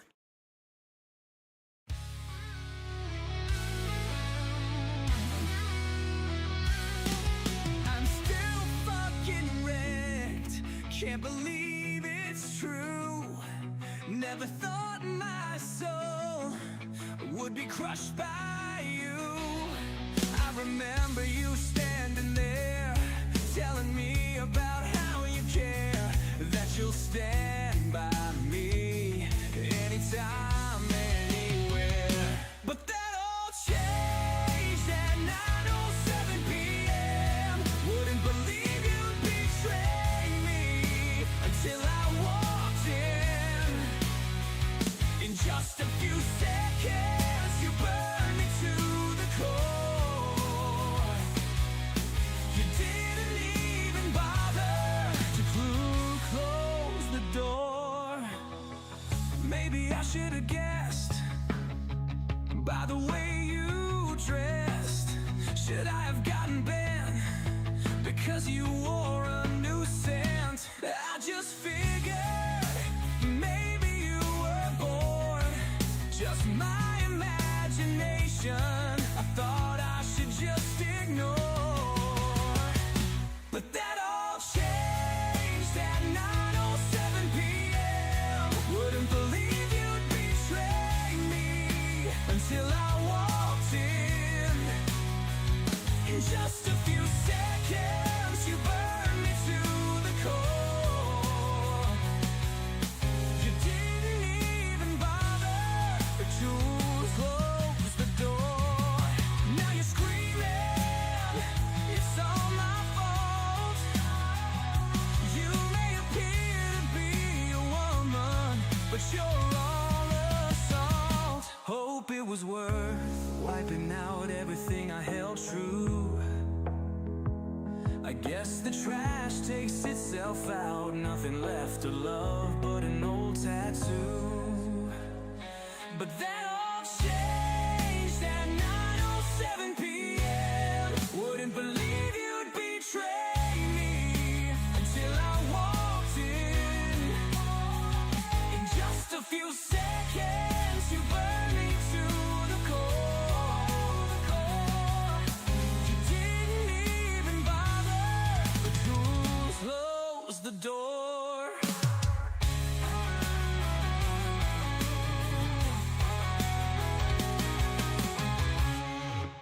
All right. Man, that was a good one. Yeah. That's That's got a little jam to it. I like that one. That's a good track. We're playing some good music this morning, so that's good. It's fun. Man, that sounded right up there with anything you'd hear on Yeah. XM, radio, whatever. It does. That one's called Crushed. Crushed. That's the name of the song. Yeah, Oh, is that what he was? Okay. yeah, that's Like the name if of the song. this was sixth grade, I would have downloaded. No, wait, I would have recorded this off the radio. You would have listened if over and over. you would have used a cassette Yep. to record it, right? Yep, two Yeah, buttons. remember when you'd record a song and right at the end the DJ would come on and Oh, ruin it? every And time. that was, and you're like, God, you Yep, wait till the end. every time. Now I got to wait till it comes back on I and thought- record again. I thought they did it on purpose. Yeah, it did seem that way really, oftentimes, didn't it? Why would you talk over the words? You said you had something to do with a realtor store. Well, it was something that I had seen yesterday, and I have my phone here. I'm going to try and do this without getting too much feedback. Okay. So I was just wondering if it was really true, because I was thinking about that, and I was like, wow, that's a staggering statement to come out and say. Okay. But it says that 75% of realtors, 75% of realtors did not sell a single house in 2024. That's possible. Yeah. It's absolutely possible, to be honest with you. And I was, Well, first of all, to understand that statement, that fact, you'd have to Right. understand a little bit more about real estate, which is that overwhelmingly most people in real estate are part-time. okay. You know, so they have a regular job. They do real estate on the side here and there. Okay. So yes, I would think a large number of those people, especially, you know, during last year, which was for some, would say a very difficult real estate year. Yeah. You know, I was going to say, was it because you sold the other? Well, I mean, that's what I was thinking, because I was thinking, and I know you've been, I know you're a you're realtor, killing I it. know you've been Yeah. selling, and you have been killing killing it. it. And I was like, wow, to think, you know, and that's what it was essentially talking about and Right. going, it broke it down into more detail. Yeah. But at the end of it, it was, you know, hey, when you're purchasing a house, it's a big purchase. Understand the importance of this, and that, you know, 75% of the people that you're talking to about either buying a house or selling your house probably don't have a lot of experience. haven't sold a house in the last year. And I know a lot of people that said, "Oh, I'll be a real estate agent, real flip it," and don't realize Right. it's hard. And that's what I was kind of wanting to talk to you about, just from that side of it. It's Yeah. like, you know, 'cause- Well, here's what, you know, obviously there was kind of a perfect storm. You know, you come out of the pandemic and inventory's down, and then people, you know, there was this period from about mid-pandemic to about a year after where people just went nuts. They were overbidding on everything. It was crazy. The real estate market was just absolute pandemonium. right. That's not when I got in. I wish I had. I wish I could have rode that salad wave. But no, I did not. I came in when it flipped. It flipped to rates that went up. Okay, you've got an impending election year. Okay. And people have a lot of anxiety for whatever reason. In an election year, people will hold out because they're like, well, I don't know if I feel like whatever's going to happen. I'm not sure if it's going to be good for me buying a house or not right now. Gotcha. You know, or they're waiting for rates to come down. So a lot of people who were the part timers weren't getting calls. They weren't, you know, and if you're just someone who wants to get calls and the phone ring and you go, yeah, Aaron, I'm going to sell you a house. Yeah, that shit don't happen like that. Gotcha. I sold 24 houses last year. Well, just, dude, seriously, like, go you. And so, you know, a lot of that is I'm full time. You know, I do. Look, one thing every client I think would say about me is, man, if I ask him, if I text him, if I call him, if I need something from him, he's gonna respond nearly immediately. You know, within moments, I'm going to respond, and I'm going to take care of what's needed to be done. You know, and that matters. But I think what a lot of people come to find out with me is I'm very service oriented, and I'm the advocate for you. So I'm trying to help you save money. I'm looking for and we talked about it at the beginning. I'm going to look for every way I can save you $1 in this process. Right. You know, if there's a way to save $1, we're going to do it. If we can negotiate on a price, we'll do it. If we can negotiate on work to be done, we'll do it. You know. What about on the flip side when you sell my house? Yeah, no. Let's get more. That comes down to I've got just sold one in Conway. Selling a house is very different than being the buyer agent. You know, selling a house, to do that, you have to be you have to price it properly. That's really the biggest thing: pricing it properly, knowing and getting the seller to understand. Because every seller has a sentimental, almost feeling toward their home. Right. You know. Yeah. Now sometimes you represent an investor and they don't, but most people, if you've lived in the house. I mean, yeah, you grew 5 up years there, or- you raised 5 years kids, or you've got more. memories, yeah. 5 years or more, there are feelings in that home. There are feelings attached, okay? And those feelings say, I shouldn't sell it cheap. I know where everything I did in this house is. I know all the things that have happened. This house has a higher value to me than it really should. Right. You know, so you have to help people understand, look, the market is what, you know, it's like a comic book or a baseball card. You know, someone will say, well, this is worth this. No, it's not. Yeah, it's only worth what someone will pay. Exactly what someone will give you for it. You know, so when I have sellers, normally, you know, we're going to be on the market a couple weeks. If we're not priced right, within 2 weeks, we're going to make that drop. Because there are only two reasons your house is not selling: timing or money. It's price or timing, one or the other. Those are the only two things that are a factor. And 99% of the time, it's price. You know, because people, that's why you see for sale by owners, because they don't want to pay real estate fees, which I get why. That'd scare me. Well, first too of much all, paperwork. it is a Yeah, lot. yeah. But honestly, if they really did research, that's an emotion response. If they do research, they'll find out that if you have a realtor versus doing it yourself, you tend to make 10 to 15% more. Oh, okay. Yeah, because realtors know how to do the job, save you the money, to avoid some of the pratfalls. Because if you're selling your house on your own, let's say you get the inspection and shit comes back and there's problems, what are you going to do? Are you just going to eat it and pay to fix everything? Do you even know what to do? Who would you call if you needed to do it? You know, and that's one of the other things that have helped me immensely is I have a team who flips houses, a construction team I work with regularly. They're very, very good. And so if there is work to be done, I can immediately call somebody and go, hey, can you come over here and give me a quote? Right. So my clients don't have to wait, whether it's a seller or a buyer. That's great. You know, we can find out exactly what it's going to cost, what it would take.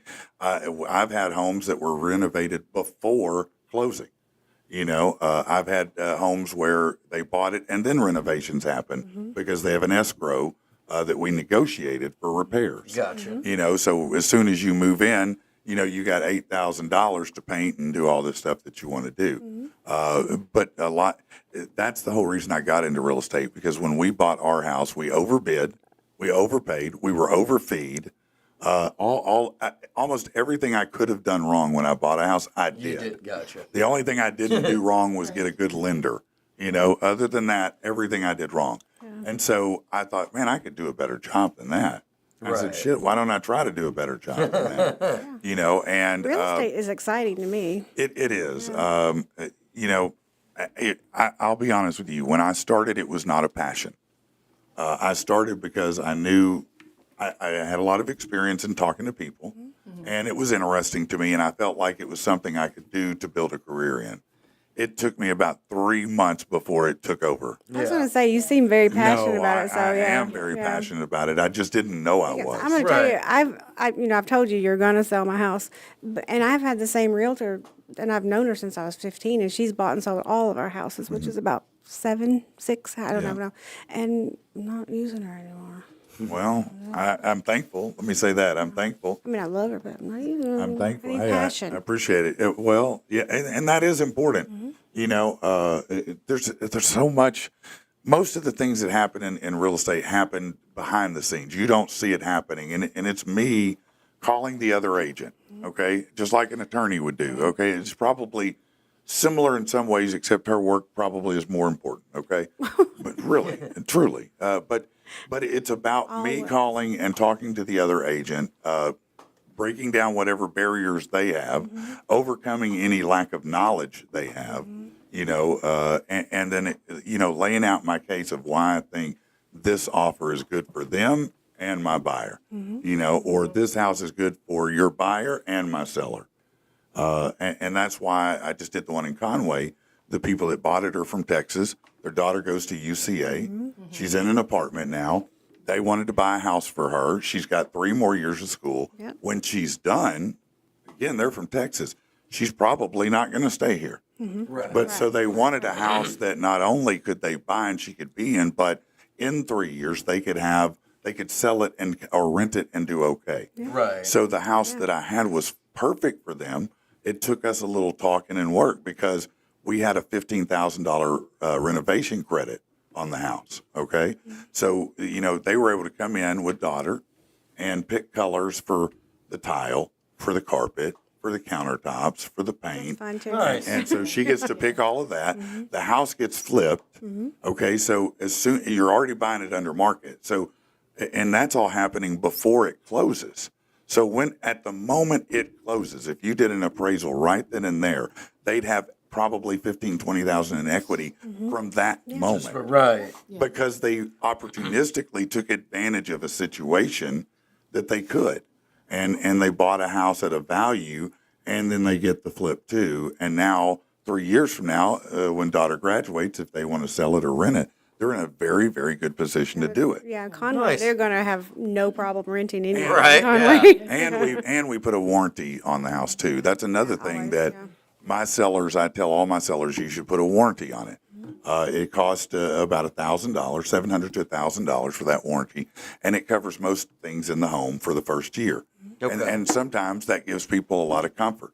If my HVAC or those things are expensive. Yeah, We had to get a new stovetop, and that was thankful we had that warranty. Exactly. So, I think approaching it smart, making the calls, negotiating and relationships. There's a lot to real estate that you never know happens. They think, oh, you just go show a house and sell it and that's it. No, hell no. No. I've had homes, get 3 days before close and fold, and there's nothing more disappointing than that. But it happens, because people do things or things show up. I had somebody in the middle of the finance process decide to buy a car. It's a bad idea, and it cost them. Yeah. We had to wait another month to get their credit score back up so they could buy. They lost what they had at the moment. We had to let that deal go and find another one. Yeah. Wow. Yeah. Well, that year that we bought and sold 3 houses, I don't ever want to do that again. But No, it can be really stressful. but this house, it was an investment, and I think we can get some back on it. Brandon said, what are the differences of buying and selling under high inflation and low inflation? I'm not exactly sure where you're going with that question, but I can tell you this. A lot of people will say, well, I'm going to wait till the interest rate goes down. And that's fine. You want to get the lowest rate you can. But first thing you have to understand is when we had 3.25% and 3.5% 3 or 4 years ago, historically, that's the lowest rates we've ever had ever. And it's probably, barring another pandemic, it ain't going down there again. Gotcha. Okay, the normal rate for buying a house is between 5% and 7%.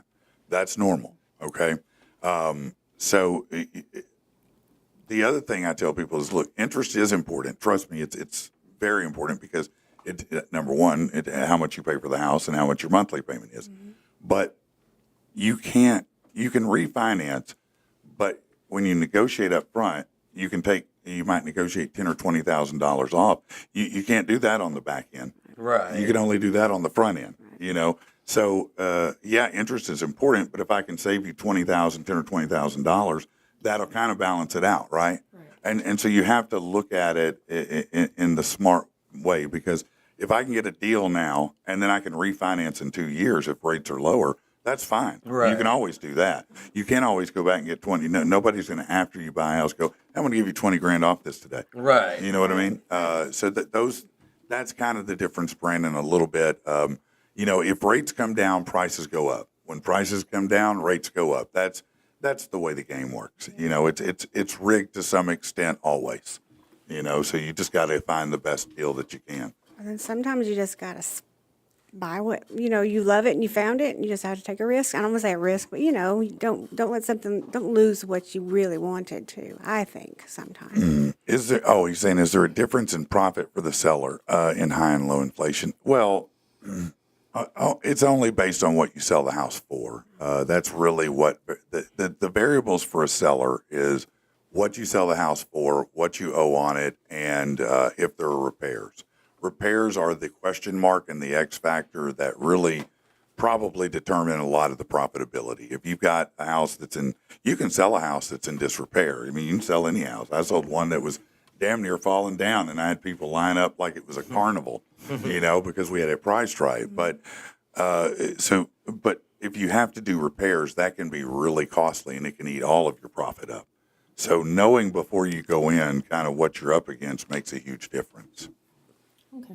All right. Good to know. Hold on a minute. You said, so a minute ago, and sorry, just No, I it's fine. thought it was a conversation we had a couple weeks ago. You were talking about how like being sentimental when you're Yes. the seller. So Yeah. the conversation we had was, and I wanted to ask, but a conversation we had was, what is the most, like, what's the thing that people take from the house that they shouldn't? And all these things had come up, and the thing that we landed on was the baseboard, where, like, you put the notch of how high the. Oh, yeah. Yeah, no, that's funny. Is there anything that you've seen, like, oh, we're removing the, You know, is there I anything- will tell you this. Here's another difference, and this isn't exactly that, but this is something that kind of is akin to it, and I just had it happen. And this is, again, when you're working with a realtor that knows what they're doing versus somebody who doesn't. So my client, they bought a home, and in the MLS, that's where you list it, it specified the washer and dryer, right? So when we did the final walkthrough, there was no washer and dryer, right? Now the close is the next morning. Okay, so I called the seller and I'm like, hey, just want to touch base with you. You had in the listing that the washer and dryer convey, and it's not there. And she said, oh, I've already put it in storage, da-da-da. And so we had to go back and forth a little bit. Now, it worked out very well because I was like, listen, so where's your storage? And she told me, and I said, so you're going to have to go undo everything, load it back up, bring it back over here, and take it back upstairs because this house, the laundry is upstairs, and hook it all back up. Or my buyers have said that if you could provide them $1,100 instead, they would be glad to get their own. And that's what we did. We just immediately turned it into a credit. Now, had we have closed on that house, after the fact, I may have had a case, but it's going to be a hell of a lot harder to go backwards and get that washer and dryer. Right. So as soon as I knew that she had taken it, I sent a document out, a separate document specifically for the washer and dryer, and sent it around for everybody to sign to protect my client, because I knew if we get on the other side of close and they don't have something to protect them, they could get screwed. So I had a document for them to protect them. Luckily, we did resolve it before, but I had them protected either way. That's great. Nice. Yeah, so that kind of answers that question a little Biggest bit. things about buying and selling is walkthroughs and inspections, for sure. They are. Like, they really are. They are important, because especially as a first-time buyer, you don't always know what to look for. Right. You don't know that a crack in certain areas is settling versus we've got a foundation problem. Right. And they're very different. And you don't know what a tape joint versus a foundation crack is, or you don't know how to identify certain things that because you're in the heat of the moment, you're not looking sometimes at the little bitty things. That's why I'm glad Jason's VA loan, you have to have an inspection. I've always been. No, there are very few homes I will sell without an inspection. It has to be a very unique investment situation. Otherwise, I would tell you, I flat out do not want to help you buy a home without an inspection. Yep. It's just, man, listen, $300 is the best $300 you'll ever spend in your whole life. Because for 99% of us, a home is the most expensive thing you will ever buy in your whole life. That $300, you may not know there's a foundation issue. And if there's a foundation issue in a home, it can cost you, untold. On the low end, $5,000 to $7,000. On the high end, $100,000. Right. Okay? Like we were buying one in, I think, Miller Cove, and loved it. It just looked like an English Tudor castle. And then when we went, after the family moved, because we bought it. We were locked into it, and they moved, and then and all the furniture was gone. We saw all this water damage that furniture was covering, and then we got screwed in that. Right. So we lost our house in cold water, and that's when we had to buy and sell and move so much that time. No, and it's so true, and that's why an inspection is so critical. And look, an inspection can't find everything all the time, but they find a lot. A lot. I mean, and you'd be amazed, the things that sellers will repair or won't. Sometimes they don't want to repair anything. Right, Richard, yeah. And that's fine. We'll negotiate that too. All right, so thank What's you up? for coming in today. Absolutely, always. Tell them about the event coming up again. Yeah, I was gonna say I was actually just looking at my schedule for the rest of the weekend, man. I am busy. know you But we've are. got Rude Awakening Saturday right here at Right the Patrick and the People, 1021 Hemlock Drive. That's right, baby. Doors will open this will be a nighttime event. I know Ark and Brawl was in the middle of the day. Yeah. Now we go back. This is strictly a Vapors Championship Wrestling event. So doors will open at 6, first bell at 7. 25, 20, and 10, or 25, 15, and 10 for tickets. Depending on where you want to be seated. Depending on where you want to be seated, you can And go we to do just... we do have chairs around the ring this time, right? Yes, yeah. So we're not going to have any bleachers. Yeah. It is going No, to be it's chairs nice around the chairs, ring, yeah. and the $10 general admission is bring your own chair. You don't get one of the chairs at ringside. There's 2 different prices for those. Kids 5 and under free. We've got a lot of great matches. We're going to have, of course, the Untouchables are involved. They're going against Dragon Clan. Yes. So they're out to... Yeah. Yeah, that's your buddy Rob Father. That's right, the Rob Father. And Vapors Heavyweight Championship will be on the line. Jimmy Buffet versus Lightning Logan Light. And another match that I'm looking really forward to. I haven't talked about it much. It's going to be 2 newcomers onto the scene for y'all. We know them well, but it's DJ Hall and Juicy Joangelo Garcia. Oh. And man, these two, just their styles, their intensity, their speed, it's going to be a hell of a match that you don't want to miss. Yeah, that's Absolutely. great. That's great. I'm also going to be on a podcast tonight called Inside TNR. That's TNR Wrestling Yes. with Robbie, the Rob Father. Okay. He hit me up last night and said, "Hey, man, I want you to come on That's cool, man. and talk about things." So that'll be at 7:30 on Facebook. Just look That's up great. Inside TNR. That's great. So a couple things you might want to do today. If you head over to Stone's Throw to get some beers, first of all, tell them we sent you and you get 10% off. But today is Taproom Trivia. That's at 6:30 p.m.